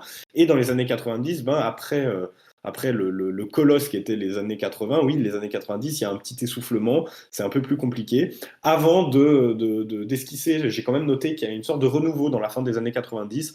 Tu as mentionné tout à l'heure Scream, Scream qui est revenu redéfinir complètement l'horreur, et aussi grâce notamment à l'arrivée de d'autres cinémas d'horreur, notamment l'horreur asiatique qui, dans les années 90, commence à devenir un peu prédominante. Et j'ai noté les plus connus, hein, Grudge, The Ring, etc. Je pense que, vu les réactions, je pense que Antoine, tu as envie de nous en parler. Je savais. Non, mais c'est fou. C'est Les gens vont penser qu'on a préparé l'émission alors ah, que pas il du y a tout. rien d'écrit. Mais oui, le cinéma asiatique. Mais là, par contre, tu me touches dans le cœur.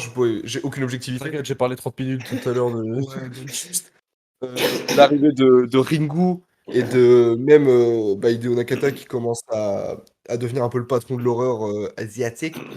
Plus japonais parce qu'il y a quand même 2 trucs coréens qui commencent à arriver, mais c'est un peu plus confidentiel. Mais c'est une époque où du coup il y a un creux, du coup les gens ils se tournent plus vers des cinémas un peu plus différents. Même les années 90, on s'ouvre un petit peu plus parce que le nouvel Hollywood commence, c'est juste l'Amérique s'installer, puis voilà. Mais Ringu, c'est vraiment tout le monde fait oh, mais c'est trop bizarre, attends, c'est quoi ce truc, cette narration, c'est trop bizarre et tout machin. Et du coup, c'est vraiment déjà une nouvelle icône parce que Tamara, pardon, Tamara, je de crois, t'as raison. de The Grudge, Ouais, c'est devenu une icône maintenant dans l'imaginaire collectif. Quand tu la vois dans les oui. cassos, par exemple, enfin, tu vois, tu te Oui. rends compte de la portée.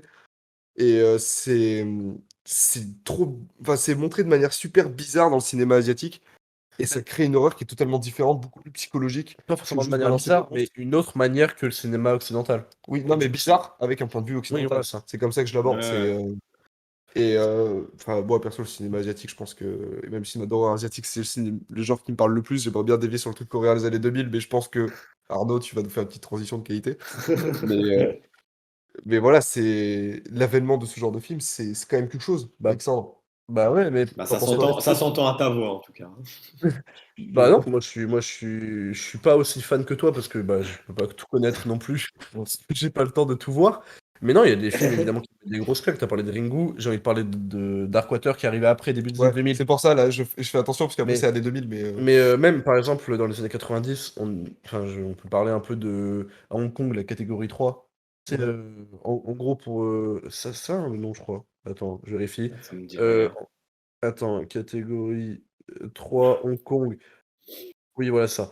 En gros, oui, à Hong Kong, dans les années 90, il y a un contexte géopolitique un peu compliqué avec la Chine et tout. Et bon, on va pas trop s'étendre parce que je suis pas, je suis pas, je dis pas, je dis pas, T'étais pas là, je bizarrement. suis pas historien.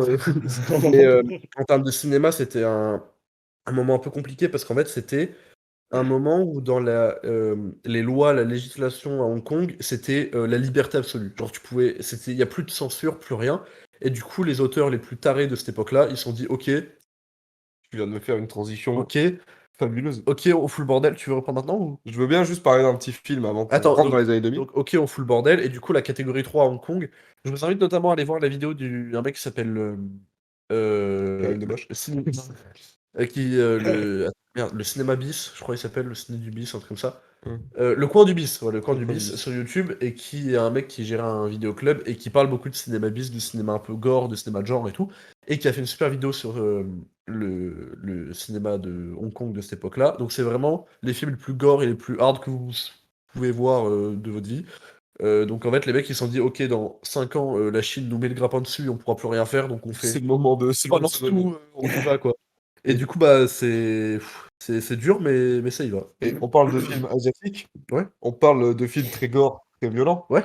Est-ce que je peux vous parler d'un petit film sorti en 99 qui s'appelle Audition? Oh là là, il est fort. Ah, Audition est fabuleuse. Donc, je perds ma Audition. voix.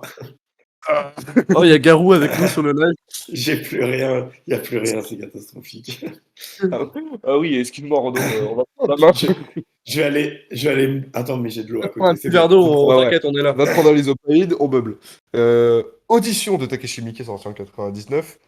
L'histoire d'un directeur de casting récemment divorcé, qui va chercher des candidates pour un film, une émission, j'ai plus le terme précis, et qui va tomber sur une jeune fille dont il va tomber C'est pas tout à fait ça le scénario. follement amoureux. Si, Non, le scénario c'est lui qui vient de se séparer avec sa femme et du coup il organise des fausses auditions pour rencontrer c'est une le meuf. scénario vu de l'extérieur, on rentre pas dans. C'est vraiment le scénario. Oui, mais c'est le scénario du film, mais ce que le personnage essaie de raconter, c'est ça. Tu sais, Oui, oui. c'est le scénario gentil avant d'entrer dans le dégueulasse. Parce Non, que parce que justement, à la base c'est juste lui qui dit avec son pote, si on fait des fausses auditions et qu'il y a des meufs qui viennent, bah, je pourrais les pécho. Et après bah, il va tomber sur une meuf un peu. oui, voilà. Et bah, en fait, c'est ça. Il tombe sur une meuf, il en tombe éperdument amoureux. Ça se fait des petits restos, ça part en comédie romantique. Oui, oui, non, mais C'est vrai. ça part en comédie romantique. Et après, bon, il commence à se fréquenter avec cette meuf et tout machin. Et la meuf va bien le fréquenter, puisque en plein milieu, on va dire aux trois quarts du film, ça va partir en torture. Euh, comment ça s'appelle, l'établi de forgeron, là, vraiment, c'est la fille kidnappe Ah donc t'y vas, tu. la fille kidnappe le mec et on part sur 30 minutes de torture absolument dégueulasse. Je vais spoiler parce que je pense que c'est un film important, Bah t'as déjà mais spoilé en fait. oui, mais que après, c'est un film important, mais c'est pas un film vers lequel on va naturellement. Donc si je peux donner l'eau à la bouche, je vais vous raconter entièrement le film. C'est que ça donne l'eau à la bouche. Ah, Et grave. bah, c'est vraiment le mec se fait droguer à son insu, ramener chez la meuf, et après ça part en découpe avec des fils tard le beurre, des seringues dans tous les sens. Ah, Et, j'ai la phobie des aiguilles pour ceux qui savent pas. Donc les seringues et tout, ça me. Ah. et, Ah.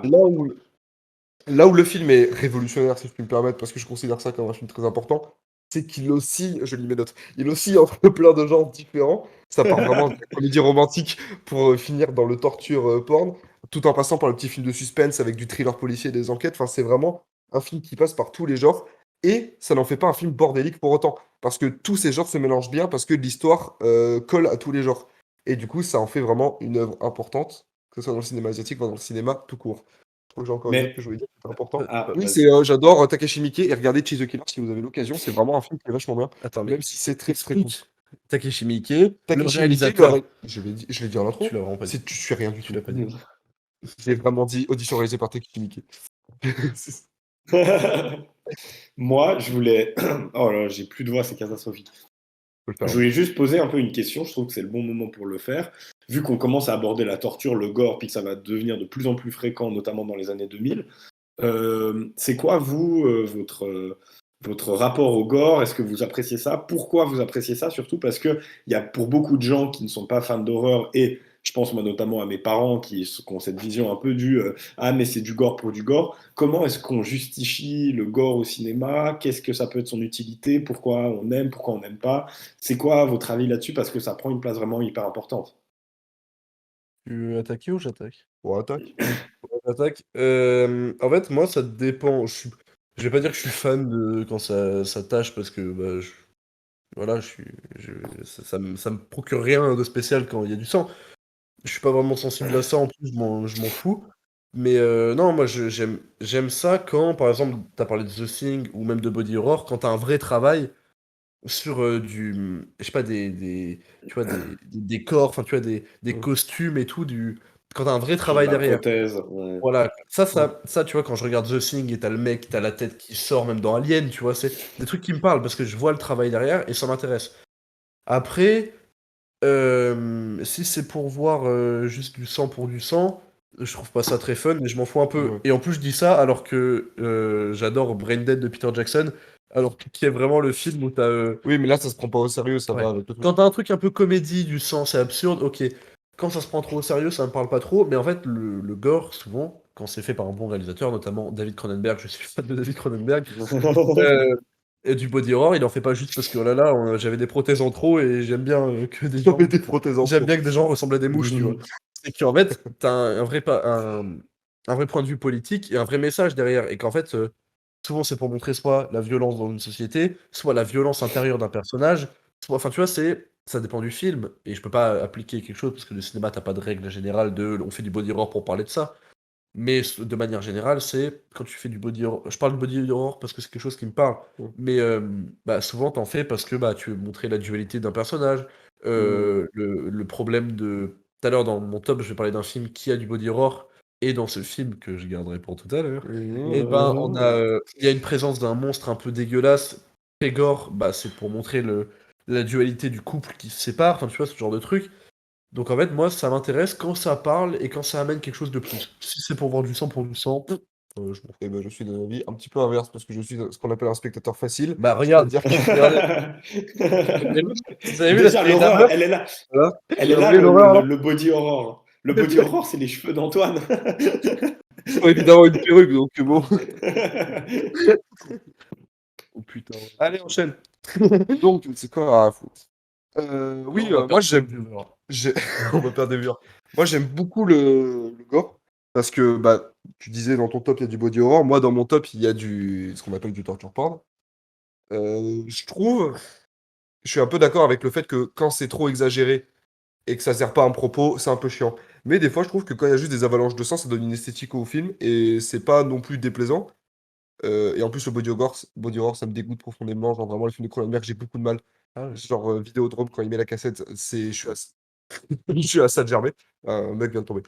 Et, euh, et donc, j'ai un peu de mal avec quand c'est trop gore pour rien. Mais par exemple, si je prends l'exemple de Saw, quand c'est un gore qui est bien appliqué, qui est utile et qui va avec le film ou l'histoire du film, franchement, je prends mon pied. Mhm. Par exemple, Ouais, ouais. l'idée du piège à ours inversé de Saw, je trouve que c'est vraiment une bonne idée, ça me terrifie vraiment. Tu vois. Mais par exemple, le truc Mais de. Tu disais Vidéodrome, la cassette. Pour ceux qui n'ont pas vu Vidéodrome, j'ai envie d'en parler. Mais c'est un film de David Cronenberg, donc avec beaucoup de body horror. Peut-être le body horror, savent pas, c'est quand on déforme le corps et on le détruit un peu, voilà, de manière pas réaliste. Mm. Ça te dérange, même si c'est pas réaliste, même si c'est pas. Moi, tu vois, ce qui me dérange, c'est par exemple les petites coups, tu sais, les petits trucs où je peux me Des trucs dire, cohérents. c'est Des trucs- réel, ça peut Voilà. m'arriver. Bah, moi, c'est exactement l'inverse, Par, c'est irrationnel, je crois. par exemple, dans The Thing, quand le mec il explose de partout, tu vois, bah, je trouve ça drôle, tu vois, je me dis, bon, bah ouais, Mm. tu vois, ça me touche pas. Ouais, non, moi, c'est plus, tu sais, des trucs genre dans Saw, quand ils se font couper des membres dans tous les sens, ou juste que c'est des morts violentes, où ça gicle de partout, bah, ça me paraît plausible, et du coup, je me dis, ah ouais, d'accord, ça fait un peu peur. mais Alors que le body horror, juste, ça me dégoûte, parce que je me dis, ah, mais c'est pas normal, vu que les excroissances, tout ça, machin, et juste, ça me Ok, dégoûte je tout vois. court. et moi, je rejoins un peu Antoine. Moi, je crois que je suis un peu plus dans cette team aussi. Moi, j'aime bien aussi voir ces effusions de violence par moment. Alors, je sais pas ce que ça dit de moi, peut-être qu'il faut se méfier de moi, attention, c'est peut-être moi Damer, mais ce que je voulais dire, Attention.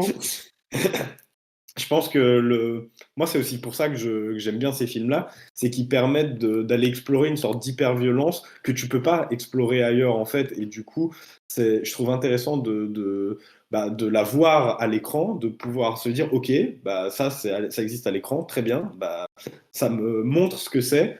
Il y a un côté un peu cathartique, en fait, de se dire, bah voilà, ça existe là, je vois ces horreurs faites, je m'imagine des trucs que je me serais pas imaginé autrement, et ça me permet, ouais, d'explorer entre guillemets le monde par le prisme du cinéma. Et moi, c'est ça aussi que j'aime bien, je pense, avec ce gore-là, c'est que le gore, des fois, il apporte des expériences que tu pourrais pas avoir autrement, parce que tu vas jamais dans ta vie, tu vas aller explorer le fait de mettre un piège à retardement qui s'ouvre à l'envers sur la tête d'un gars et qui lui explose la bouche. Enfin, je pense qu'il y a un peu de ça, un truc un peu.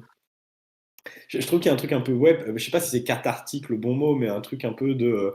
Ben, tout ce que tu sais qui ne peut pas exister, le fait de le voir, ça le rend.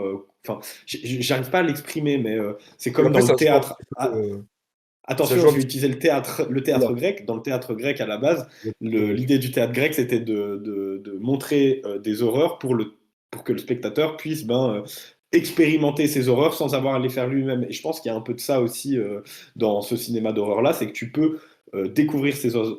Je dis pas que j'ai envie de découper des gens en 18 morceaux. Attention, j'ai C'est vraiment. déjà coupé, Arnaud, arrête. Wow. Ah, Je suis foutu, je suis foutu. Donc les comédies françaises, c'est doudou et j'ai envie de découper des gens en 18 morceaux.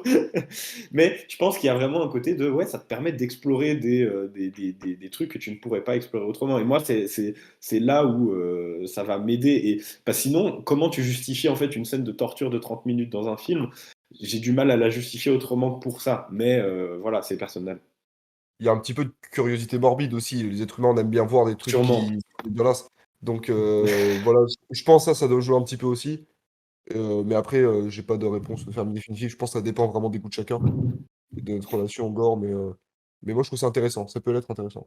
ouais, bah oui, ça peut Mais être intéressant, mais en fait, il faut juste pas que ce soit gratuit. Et si ça se prend au sérieux, parce que par exemple, tout à l'heure, je parlais de Brain Dead de Peter Jackson, où vraiment le film, pendant un moment, c'était le film qui a demandé le plus de faux sang parce que t'as des zombies de partout et genre, vraiment, c'est absurde à quel C'est point là où il y a c'est le prêtre. gore. Hein? C'est là où il y a le prêtre. C'est là où il y a le prêtre qui se bat contre des zombies, enfin, genre, c'est l'un des premiers films de Peter Jackson, c'est incroyable à aller le voir. Et mais du coup, c'est très drôle parce que t'as des effusions de sang partout et tout, mais quand ça se prend un peu trop au sérieux et que ça veut faire du sang pour du sang parce que oh là là, ça fait peur, il saigne, oh, ouais, je m'en fous quoi. Enfin, tu vois, j'y crois pas, je m'en fous, ça me touche pas. Je comprends pas. hmm. Voilà. Mais il y a toujours, je pense que c'est ça qui est intéressant aussi, c'est que tu as toujours un peu une limite qui va être atteinte ou pas. Je pensais, on parlait du coup du gore et du dégueu. Il y a les fameux, j'ai oublié le nom, où ils créent un faux mille pattes en mettant des gens. Ah, il y a ça qui pète. Du Human Centipede. Voilà, Genre, est-ce qu'on atteint une limite ou pas? Je pense que pour certaines personnes, oui. Moi, j'ai vu le premier que je trouve sincèrement intéressant. Puis j'ai vu le deuxième et je trouve que c'est n'importe quoi à partir du deuxième. Vraiment. On peut en parler, Dim? Putain.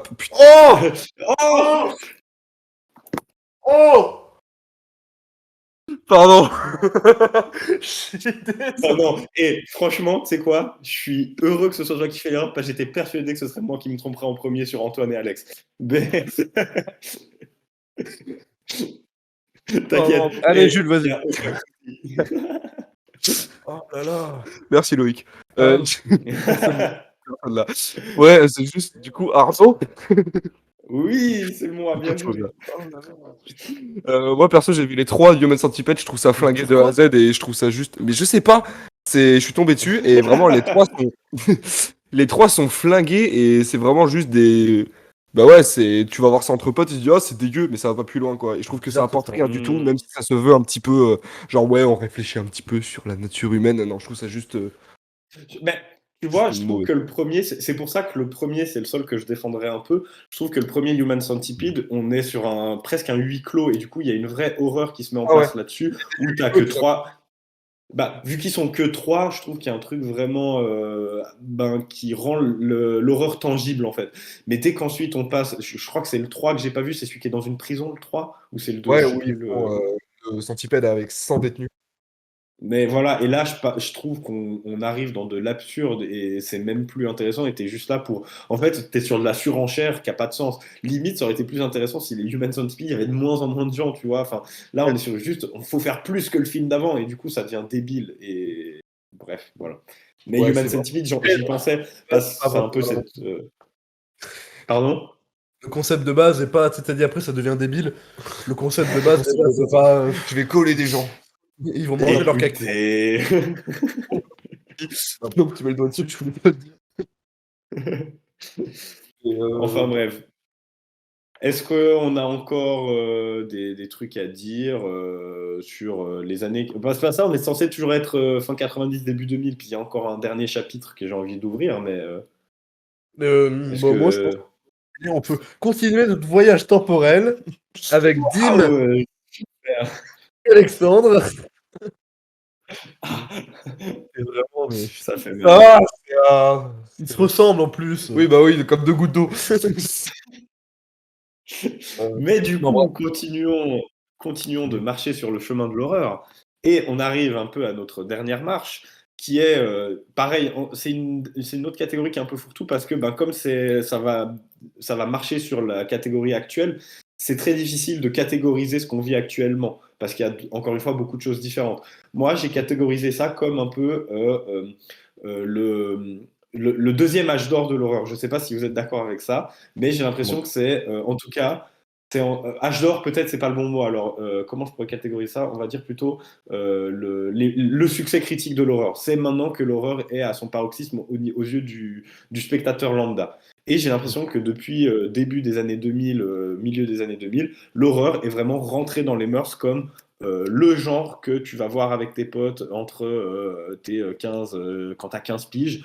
Et du coup, j'ai l'impression que l'horreur a pas forcément changé de destinataire, parce qu'il y a toujours des films qui s'adressent à un plus grand public, mais j'ai l'impression que l'horreur, depuis les années 2000, a un peu commencé à rentrer dans les mœurs, et du coup, il y a des productions un peu plus cheap qui arrivent. On a Blue Mouse qui est arrivé, on a Blair Witch qui est arrivé avec le found footage. Tu voulais parler du cinéma coréen, il y a aussi le cinéma coréen qui est arrivé et qui a un peu révolutionné ça. Enfin, j'ai l'impression que j'ai beaucoup de mal à le catégoriser, en fait, cette période qui va de début 2000 jusqu'à nos jours. C'est un peu vaste, je sais pas si vous pouvez m'aider à le définir ou pas, mais je trouve que c'est une nouvelle catégorie surtout. Et surtout, pour moi, l'importance de ça, c'est qu'on est sur l'horreur qui est maintenant installée et qui est presque un genre, le genre de prédilection et qu'on voit le plus. Est-ce que c'est pas le genre qu'on retrouve le plus au cinéma, en fait, l'horreur, tout simplement? Alors, oula, tu poses 20 000 questions en même temps. Donc c'est C'est un peu vrai, compliqué. pardon. Mais oui, pour moi, on est dans la période où, en gros, tous les genres tous les sous-genres d'horreur, pardon, arrivent à coexister. Et, et il en sort des films qui sont très moyens comme les Blumhouse. Je suis content que tu craches aussi sur Blumhouse parce que je trouve que c'est vraiment. Alors, en fait, non, en fait, c'est fou. Soit ils produisent de la Il y merde, en soit a ils des trucs bien. biens, il y en a des biens. Ouais, Ouais, ouais. bah, ils ont produit, je sais plus, j'avais un exemple qui était trop bien. Bah, Mais c'est ils Get ont Out. Get Out, c'est eux, hein. Get Out, voilà, Tout merci. Jordan Peele. Ils ont, Ouais. ils ont produit des très bons films comme ils ont produit d'Infâme Booze. Et justement, tu disais, on est un peu dans le deuxième âge d'or du cinéma d'horreur. Ils ont quand même fait Sinister Insidious en Blumhouse. Hein. Ils ont fait Sinister? Ben oui, mais c'est pour Bah, ça. ça se tombe bien, je voulais exactement parler de Sinister. Non, en fait, parenthèse sur Blumhouse, en fait, c'est juste. Moi, j'ai pas envie de leur chier dessus parce que même c'est juste une grosse boîte qui met en avant des jeunes talents, genre par exemple Scott Derrickson avec Sinister Mm. ou Jordan Peele avec Get Out. Et Et ils des ont ce bon fois, côté, mais ils ont aussi le côté où ils produisent des trucs bah, Annabelle et tout, parce machin, ils ont produit des Annabelle. parce qu'ils produisent des jeunes. Enfin, ils demandent à des jeunes réels de produire des trucs avec des concepts ultra simples qui produisent du divertissement et des trucs un peu cool de temps en temps. Donc du divertissement genre enfin c'est Invisible Man qu'on a vu récemment là qui était un peu décevant ou bah des grands films parce que Get Out je pense que ça va devenir un grand film Oui. comme Get Out en fait c'est juste Parlez-en pas trop de Get Out. non Spoiler ouais pas non pour mais l'instant, Get Out. je te laisse, je te laisse. Et, mais juste, en fait, moi, je trouve ça bien. Et oui, évidemment que dans toute la production, il y a du bon et du mauvais, mais voilà. Mais oui, Bah, évidemment qu'ils ont fait en- des très bons films. En fait, ça fait un peu, je sais pas si c'est très péjoratif, mais je trouve que ça fait un peu fast-food par moment Blumhouse. C'est que du coup, il y a une sorte de surproduction de l'horreur. Et bah oui, bien sûr qu'il y a des super trucs qui sont fournis, mais comme ils sont dans une recherche constante de toujours des nouveaux films, ben fatalement, tu tombes sur des trucs moins bien. Et je trouve que le côté fast-food, c'est vraiment ça. Oui, des fois, c'est très bon, mais la plupart du temps, tu sais pas trop sur quoi tu vas tomber. Donc, moi, c'est plutôt c'est pas tant l'existence du studio qui me dérange, c'est plutôt le mode de production, je pense. Le fait d'être sur du à la chaîne, toujours chaque année, il faut. Il faudrait qu'on compte, mais je sais pas combien de studios combien de films ils produisent chaque année Blumhouse, mais je pense que c'est assez indécent. Ouais, ouais, on est sur, et puis c'est vrai que c'est vraiment mélangé entre des bons films et surtout des trucs genre des Nightmare Island, Escape Game le film, enfin que des trucs comme ça qui marchent, comme tu l'as dit, sur des petits concepts, mais qui sont étirés pour en faire des films au final très très pato et qui vont te faire peur 20 minutes avec tes potes quand t'es au collège, quoi. Et c'est ça Mhm. qui fait un peu chier sur les productions de Blumhouse. Oui, bien Même sûr. s'ils produisent des très grands films. Et puis après, on peut pas non plus leur en vouloir parce que c'est ce qui marche, tu vois. On est sur, enfin, ils font des films qui marchent. Comme tu as dit, tous les jeunes vont les voir ces films. Euh, Est-ce qu'on peut leur en vouloir? Oui, on peut leur en vouloir, mais n'empêche qu'ils ont un modèle économique qui fonctionne. Ils font des films qui, à chaque fois, enfin, je crois que la plupart de leurs films se remboursent et souvent de même très très bien. Oui, Voilà, Oui, c'est là. le modèle économique hein, qui veut ça. Donc, il y a aussi ça à prendre en compte. C'est qu'il y a de la demande et eux, ils fournissent cette demande-là, en fait. Ils font l'offre et la demande, si je peux faire un peu mon économiste. T'as fait des études de SES, toi, dis donc? mais ouais, Pas d'ailleurs, du tout, tu j'ai. parlais d'un petit film de Blumhouse qui s'appelle Sinister que tu Ouais, peux parler? Sinister de Scott Derrickson. Alors, c'est vraiment, quand vous m'avez dit horreur, le premier film auquel j'ai pensé, c'est celui-là, parce que c'est clairement dans mon top 5. Voilà, je vous spoil mon top 5, mais Sinister, c'est. Oh, il grille. Et en plus, il se trompe de prénom, et en plus, il ressemble à Jeffrey Dahmer. C'est beaucoup pour une émission quand même. Je vais peut-être pas revenir à la deuxième. Euh, oui, Sinister, Scott Derrickson, 2012. J'allais dire 2014. 12. Euh, merci. Merci, Jim. Oui, Sinister, c'est un peu la période que je pourrais qualifier de l'élitisme de l'horreur, c'est-à-dire que c'est de l'horreur psychologique d'une très grande qualité qui sort un petit peu dans cette période, et tous les films que j'ai sélectionnés un peu pour en parler, dont j'avais envie de parler, c'est vraiment ce genre de films qui sont psychologiques et qui ont un concept qui va jusqu'au bout, qui disent des grandes choses, que ce soit sur la société ou même sur l'être humain. Sinister, c'est des grandes choses sur la Non, société. Sinister, non, mais je pense plus au cinéma d'Ari Aster. Par exemple, Ah, l'hérédité, ok, c'est une ok. dimension vachement biblique. Ok, ok. Ouais, là j'ai pris très large, j'ai pris 2000-2020. Ouais, vu qu'on vit cette période, c'est un peu compliqué à définir. Là, le seul truc qu'on peut définir, c'est l'avènement des found footage et un petit peu cette catégorie, mais ça s'est arrêté, ouais, en 2010. Le coup. Et Mhm, mhm. l'avènement des found footage et toute cette mode des found Ouais. footage. Et c'est vraiment le dernier exemple récent de trucs qu'on pourrait qualifier. Là, la période 2010-2020 dans laquelle on est, c'est très compliqué de dire il y a un type d'horreur qui triomphe ou quoi, machin, et il y a vraiment tout qui se mélange. Bah, ou alors, je pense que c'est intéressant que tu aies parlé de Harry Astor, on a parlé de Jordan Peele. Il y a peut-être un renouveau peut-être que maintenant, il y a un vrai focus sur des réals d'horreur, en fait, tout simplement, et qu'on n'est plus tant sur des genres d'horreur, on est sur des réalisateurs d'horreur. C'est peut-être ça qui Ouais, est sur des intéressant. films d'auteurs d'horreur finalement, en fait. C'est En fait, c'est vraiment des ça, vrais ouais. partis pris. Même quand on prend par exemple Julia Ducournau avec Grave ou Titane, c'est De des vraies ouf aussi. propositions Regarde là, qui il s'en sont parlait tellement dans son top. Non, non, évidemment. non, je vais pas faire de la redite avec mon top des films francophones quand même. Ce serait un peu de Logique. la triche. Mais oui, c'est vraiment maintenant on a plus un style d'horreur qui triomphe. Parce qu'on pourrait dire que c'est l'horreur psychologique qui triomphe, mais c'est juste que c'est les films qui sont plus mis en avant quand on veut parler de le cinéma d'horreur actuel. Mais en fait, c'est vraiment juste des auteurs qui amènent des propositions, parce que par exemple, Titane, il y a du body horror. Et pourtant, on ne dit pas que Julia Ducournau a fait du body horror comme Cronenberg. Tu vois, c'est vraiment des visions d'auteurs qui correspondent bah, du coup justement à toutes les références dont on a parlé avant, qu'ils ont réussi à mâcher, à bien digérer et à nous ressortir Bah, je sais bien des vraies digérer, ça propositions. dépend des gens, mais oui. Oui, voilà. Oui, oui. Ouais, c'est juste, je pouvais parler de Sinister, moi je trouve que c'est incroyable. Voilà, c'est juste que c'est le monstre est iconique, c'est trop bien mené. Scott Derrickson, il a un problème avec les enfants morts, et c'est vrai. J'ai lu un article comme quoi c'était le film d'horreur le plus terrifiant de tous les temps parce qu'ils ont fait énormément de séances en diffusant beaucoup de films d'horreur, et c'est le film qui accélère le plus le rythme cardiaque. Voilà, donc je vous pose cette Ah. info. Qu'est-ce que vous en Petit pensez? fun fact. Petit fun fact. On s'en foutrait pas un peu? Oui. On s'en branle, On mais s'en c'est branle. petit fun fact. Ouais. Ouais, mais j'ai vu ça, enfin, je trouve ça à la fois drôle et à la fois con, mais c'est que l'horreur dans ce film, elle est extrêmement bien maîtrisée. Moi, je suis très On sensible à l'horreur du film aussi, hein, Sinister. Ouais, c'est Moi, déjà, tu utilises des gosses, moi, ça fait x2 sur mon ouais, c'est capital terreur. Les enfants, c'est comme affreux. quand tu rush à chaque fois 2, quoi. C'est vraiment, quel div. Toi, tu l'as pas cette vanne, hein. Mais c'est, ouais, Ouais, et Sinister, puis tout le c'est côté avec, le fait qu'il retrouve des pellicules et ouais. que tu regardes un mec en train de regarder un truc affreux et que tu te dis: «Bah, en fait, ça va totalement t'arriver» et tu le sais, quoi. Je sais, c'est inévitable. Et même quand il essaie de se barrer de la maison, c'est fini, quoi. Évite de spoiler quand mais, mais Sinister, tout le monde l'a vu. hein? Non, rien, Bah, non, vas-y. vraiment pas, tout le monde l'aime. Oui, moi je trouve ça intéressant. Je trouve que la suite est un peu en dessous, même si j'aime bien Ouais, Sinister 2, mais je trouve que c'est un peu en dessous. bah, quand je faisais la blague des enfants morts, c'est que là, vraiment, il a poussé ce truc, à fond Ouais. parce que les enfants occupent vraiment 50 du film et ouais, le 2 est vraiment en dessous. Ça prend la partie, je trouve, qui était, pas non plus la plus intéressante du film parce que la plus intéressante, c'était de voir le personnage de j'ai oublié le nom de l'acteur, j'ai aucune mémoire. Ethan Ethan Hawke, Ethan ouais, Hawke. et je trouve que c'est vraiment le point fort du film, le personnage d'Ethan Hawke et évidemment les pellicules.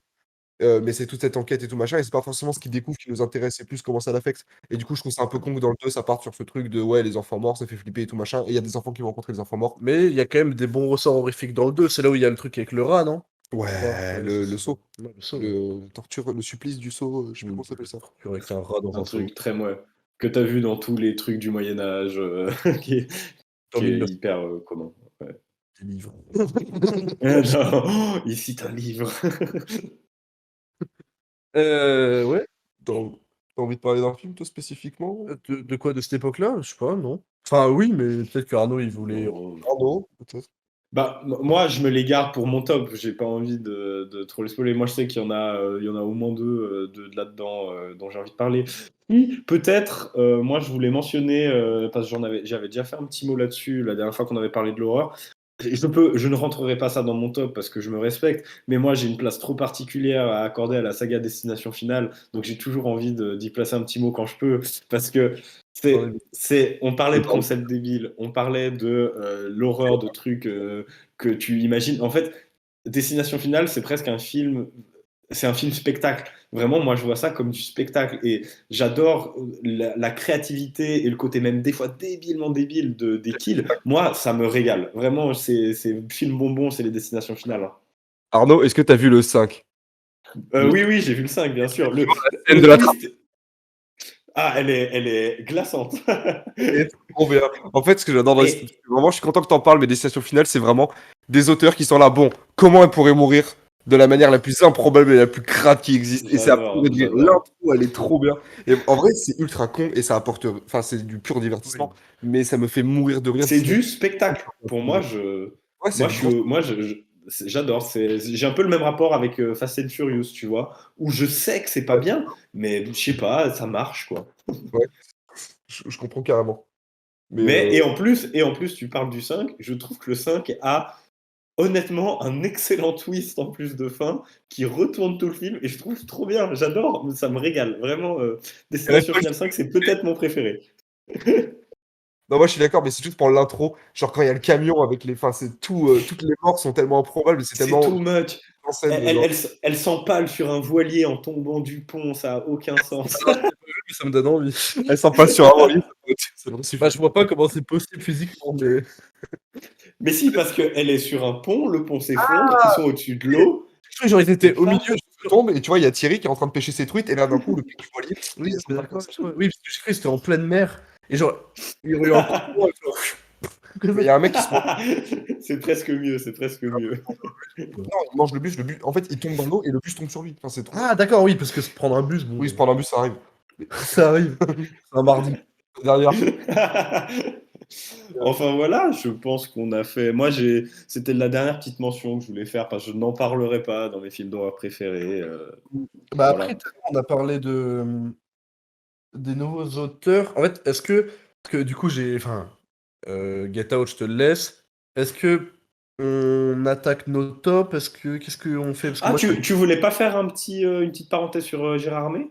dis ouais, c'est pour ça. J'ai ramé. Moi Ah je vais bah Parle. ouais.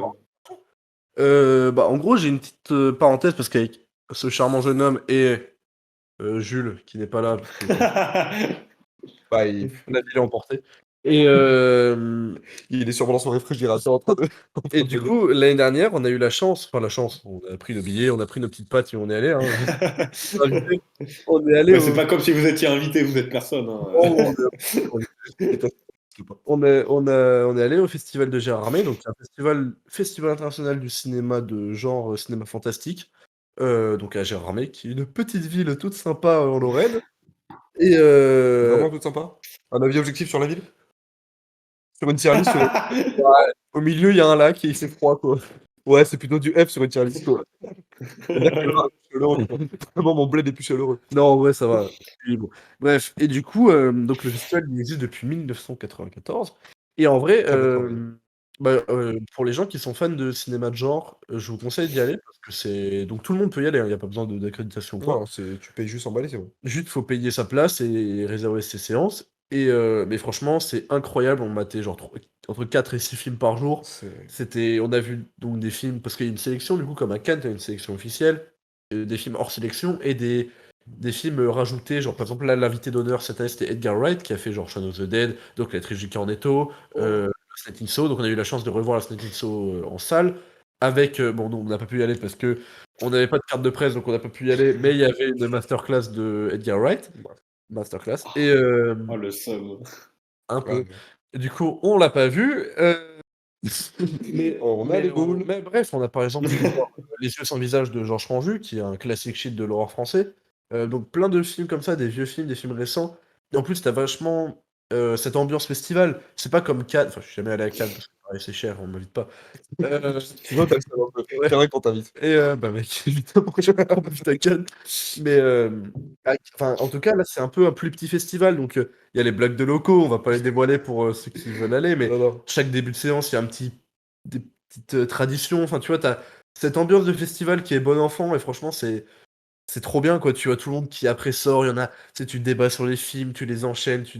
C'est... Cette ambiance de festival est vraiment incroyable. Et franchement, je vous conseille d'aller voir.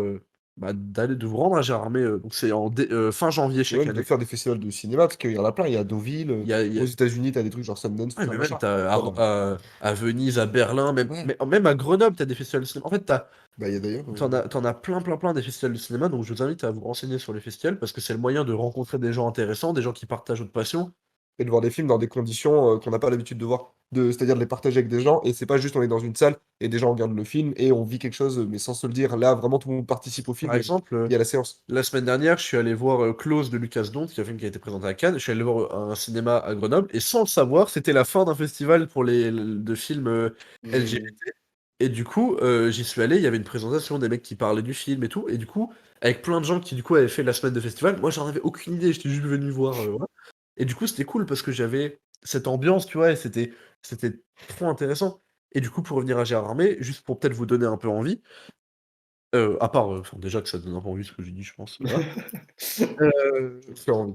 il y a eu donc il y a des prix, donc il y a eu prix du jury, prix du public, prix de la critique, etc.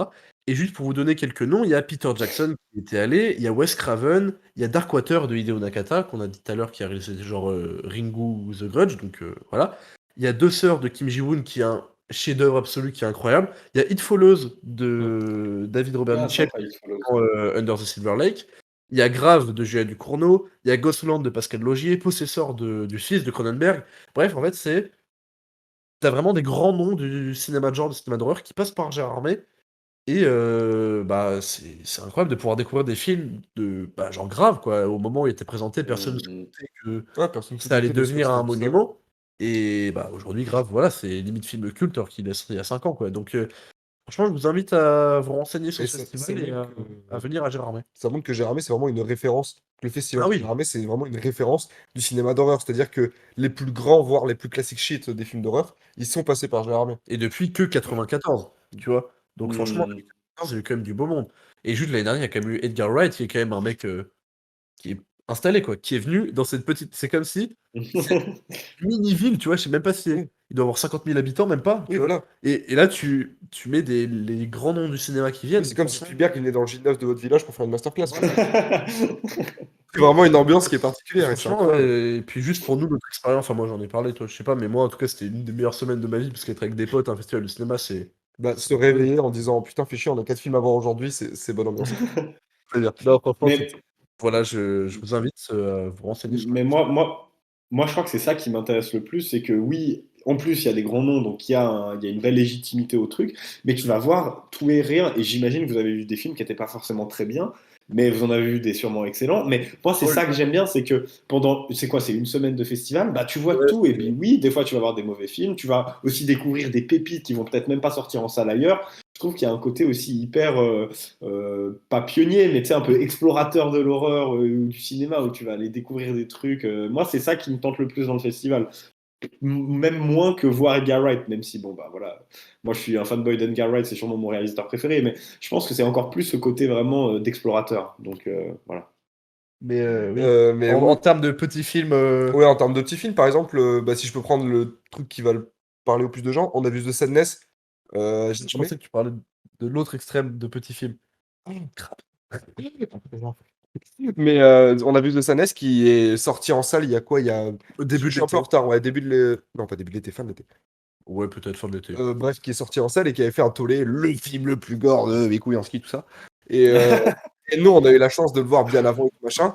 Et vraiment, pour vous placer le contexte, 9h du matin. Dernier jour de festival. Dernier jour, on se réveille. Déjà, on a un peu le somme de partir. Et en plus, on a la tête au fond d'un maxi-cul. Et là, on arrive et il y a des Taïwanais qui se découpent dans tous les sens avec des scénarios j'ai rarement vu aussi gore au cinéma. Mais gore utile cette fois. Ouais. Et bref, c'est une claque absolue. The Sadness, si vous avez l'occasion de le voir, regardez-le. Et ça place à peu près le contexte du festival, mais on a aussi vu des trucs. Tu parlais de films très très moyens. Alors bizarrement, c'est les films en compétition que j'ai le plus détesté. Non, Afterglow, il est hors compète. Ouais, mais j'avais oublié. Non, mais en fait, oui, tu peux voir, il y a des bons films. Et en fait, c'est que tu vas au ciné, tu sais pas ce que tu vas voir. Tu sais pas si c'est un grand. Ouais. Par exemple, je sais pas, est-ce qu'on avait des attentes. En vrai, Oui, mais le premier film, par exemple, celui qui a ouvert la sélection, Hate for Silver, oh, je l'ai j'ai plus oublié. du tout le nom du réal, et ben, c'était vraiment pas bien. Et du coup, et pourtant, on était parti avec les meilleurs a priori du monde. On s'est dit, en fait, on part en festival en se disant, on ne sait rien du film. On attend qu'une chose, c'est être surpris et voir des bons films. Donc, du coup, on a un Et œil voir un peu critique. des trucs qui tâchent, tu vois. Tu dis Ouais, festival de films oui, d'horreur. évidemment. Et bah, par exemple, si on prenait For Silver, c'était bien de la merde. She-Will, c'était intéressant, mais pas grandiloquent non plus. Des trucs genre Shyamalan, c'était pourri, des trucs machin. Mais on a aussi découvert des pépites, comme par exemple Krabs. En fait, ils ont diffusé deux nanars. Ah, Il y a une soirée nanar où ils ont diffusé deux nanars et on a vu un truc qui s'appelle Krabs. Alors, j'ai pas le réal, faut pas déconner. Mais C'était le c'est dernier film qu'on a vu juste avant de partir. juste pour vous donner l'eau à la bouche. Il y a des crabes qui marchent sur une plage. Et là, la caméra se lève, on voit une centrale nucléaire, mais vraiment genre centrale nucléaire.jpg, qui explose. Et là, bim, des crabes radioactifs dans une petite ville tranquille des États-Unis. Et c'est à pleurer de Ouais. rire, les dialogues, ils sont surréalistes. Et Je là, crois que c'était notre meilleur moment de festival. ouais, et là, tu vois, c'est là où tu vois vraiment l'ambiance du festival, Ouais. les gens rigolaient, les gens applaudissaient et tout. Et franchement, c'était incroyable de quitter le festival là-dessus. Dès qu'on voyait des crabes, les gens ils applaudissaient. C'était Ouais, et incroyable. puis franchement, on va pas plus trop en dire parce que là, sinon on va juste Ouais. mémorer des souvenirs entre potes. Exactement. Mais voilà, je vous invite à aller voir des festivals près de chez vous ou plus loin près de chez Ouais, vous. si vous avez l'occasion, c'est toujours c'est un peu cher, on n'a pas parlé que de cet aspect, mais quand même, le logement sur place, parce que on Après, n'habite vraiment, pas à Gérardmer, on n'a pas une résidence secondaire malheureusement. on avait une niche pendant une semaine, Ouais, on voilà. a payé 30 balles la Shout semaine. out to Colette, le propriétaire du Airbnb. Mais voilà, c'est un coût. Mais si vous aimez un peu le cinéma, je pense qu'un festival de cinéma, ça peut vraiment être quelque chose d'important. Et ben, vous voyez comme on en parle, on l'a dans, on l'a dans le cœur, Gérardmer, ça nous possède, c'est trop. Et voilà, t'as d'autres choses à rajouter sur ce Non, petit non, festival? non. Arnaud? Arnaud, ouais. moi, je n'y suis pas allé. Moi, j'ai qu'une envie, c'est d'y aller à ce festival. Du coup, vous le vendez très très Alors, bien. on y va, l'année prochaine, tu Mais vas en Arnaud. On se prévoit ça. ah bah, c'est parti. Ah, il y avait dans le chat, il demandait les dates. Vous les avez pas les dates exactes. Vous avez dit fin janvier, un truc comme Cette ça. année, c'était 26 janvier au début février, quoi. Ok, ok. C'est fin janvier. Bon bah, eh ben Mais voilà. ouais, Super. fin janvier. Et cette année, ça n'a pas été encore annoncé. Mais je regarde, tu sais, on verra pour si on y va ou pas. Mais si on y va, moi, je suis trop chaud. Je suis trop chaud. Ouais, bien, peut-être le festival de Oui, Gaulle. On va pas. on est sur trop des date. projets, restez connectés, l'équipe. Dans 23, c'est notre. Et voilà. Parfait. Est-ce qu'on passerait à notre dernière petite section, mais pas des moindres, puisqu'on va peut-être s'engueuler, être d'accord, pas d'accord. On va parler de nos top films d'horreur. Alors, j'ai juste une requête avant. Oui. Ah oui, Chante t'as un un petit petit peu jeu. dans ce truc. C'est C'est vraiment très c'est rapide et c'est juste pour donner 2 minutes. Hein. C'est clairement pas le jeu de l'année. C'est pas les jeux de Arnaud, du coup, vu que Dim est avec nous. Ouais, mais faut pas Dim, comparer Dim, il met la barre tellement haut. c'est bon. SO Dim qui n'est plus avec nous, Bah malheureusement. non, mais putain. Saleté de frein qui ont lâché, enfin bref. On n'a pas envie d'en parler.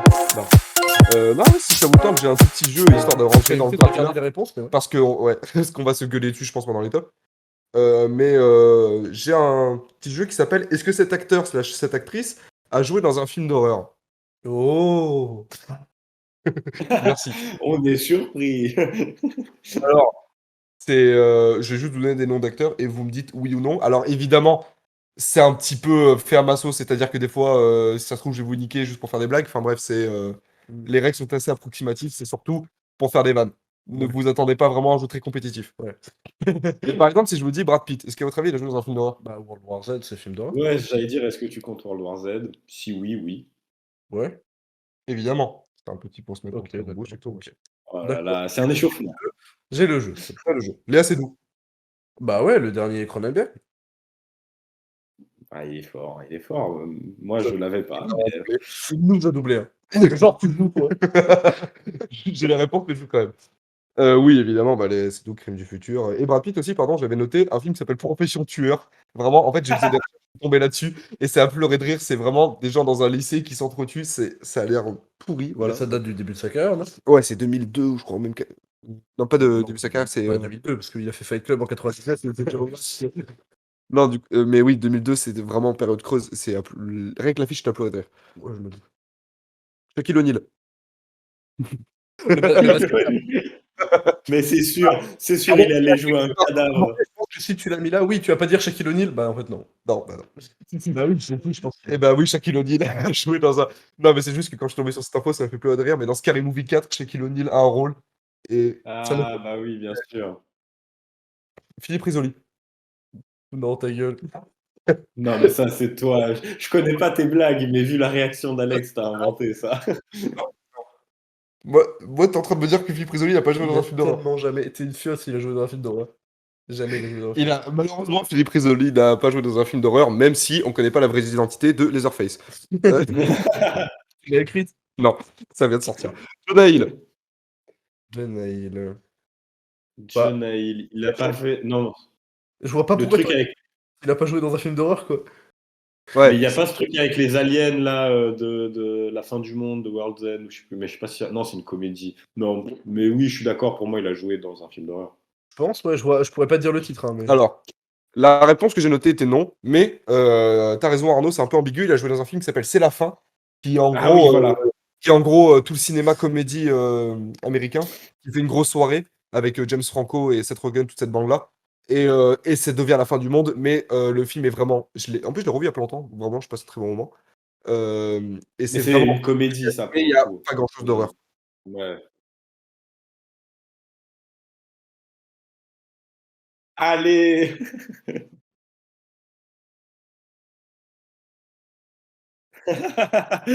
Ah, ça y est. A New Challenger approaching. Rejoint. Bon, bah, puisque tu le dis, Quentin Tarantino. En tant qu'acteur, pas en tant que réalisateur. Elle est la petite subtilité. Bah, après, Il il a a pas. pas joué dans un truc de Robert Rodriguez, lui Oui, il a Comme joué ça, ils dans. sont potes, les deux. Non, pas dans Tueur Né, dans l'autre truc, là, je sais plus, je l'ai pas vu, mais c'est pas un film d'horreur, non? Sin City. Ah, non, non, non, parce que. Oui, mais c'est parce qu'il y a des. Oui, ok, je vois, parce que c'est genre. Tu l'as? Oui, en gros, il y a un twist à un moment, et du coup, le film part en film d'horreur, non? C'est pas un truc comme ça. Non, pas du tout. Je l'ai pas vu, mais. Oui, voilà. Oui, Alors,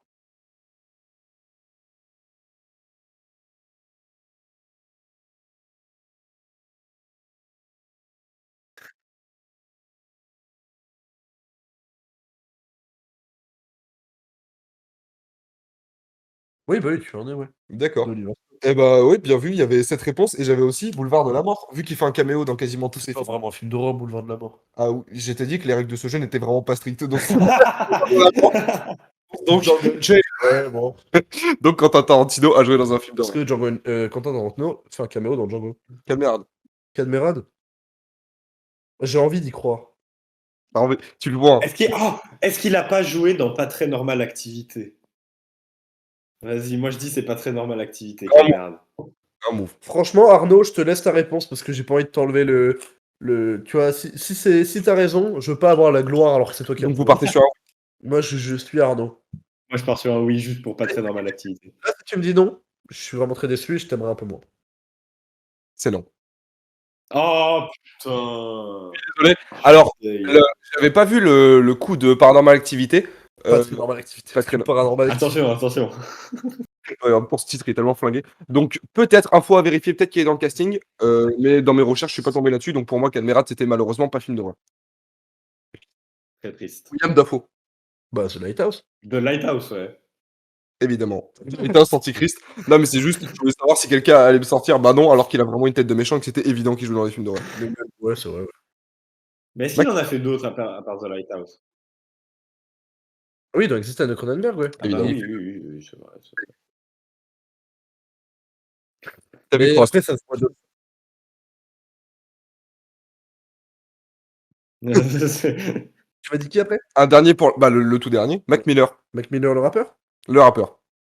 Est-ce que déjà, je vous l'apprends, il a joué dans des films. Mais est-ce qu'il a joué dans un film d'horreur? Pour moi, il a joué dans un truc. Attends, il est mort quand? Non, ouais, non, il est mort en 2018, ça va.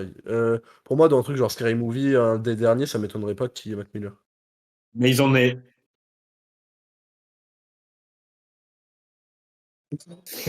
Mais je sais pas si c'est. Ouais, je sais pas. Moi, ça m'étonnerait. Je vais dire non pour être différent des autres. Compétition. Mais pourquoi il aurait dit Mac Miller? Il est même pas fan de Mac Miller, enfin, ça n'a aucun sens. Parce que je vais écouter une traite musique de Mac Miller. Alors que Et vraiment- évidemment qu'il a joué dans Scary Movie 5. Vraiment, Mac Miller, c'est super. Oh, mais trop fort. Et évidemment, dans le 5, il joue dans le 5, il a un vrai rôle. Et d'ailleurs, à la base, il y avait Snoop Dogg aussi que je voulais mettre dans le truc, mais c'est évident que. Enfin, je sais pas si vous l'aviez, c'est très pour moi, c'était évident. Ouais. Mais Snoop Dogg a fait 1 milliard dans tous les Scary Movie liés quasiment.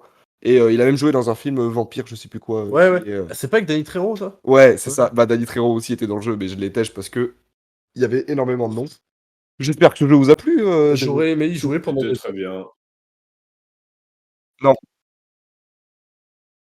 Ah. Ça t'est dit quand même. Moi, j'ai C'est toujours. bizarre. Mais Moi, on je- est tous frisés du coup? Je sais plus qui- Alors, je sais pas tout ce qui est capteur. Au revoir, maître. Merci, Basta. Ivan.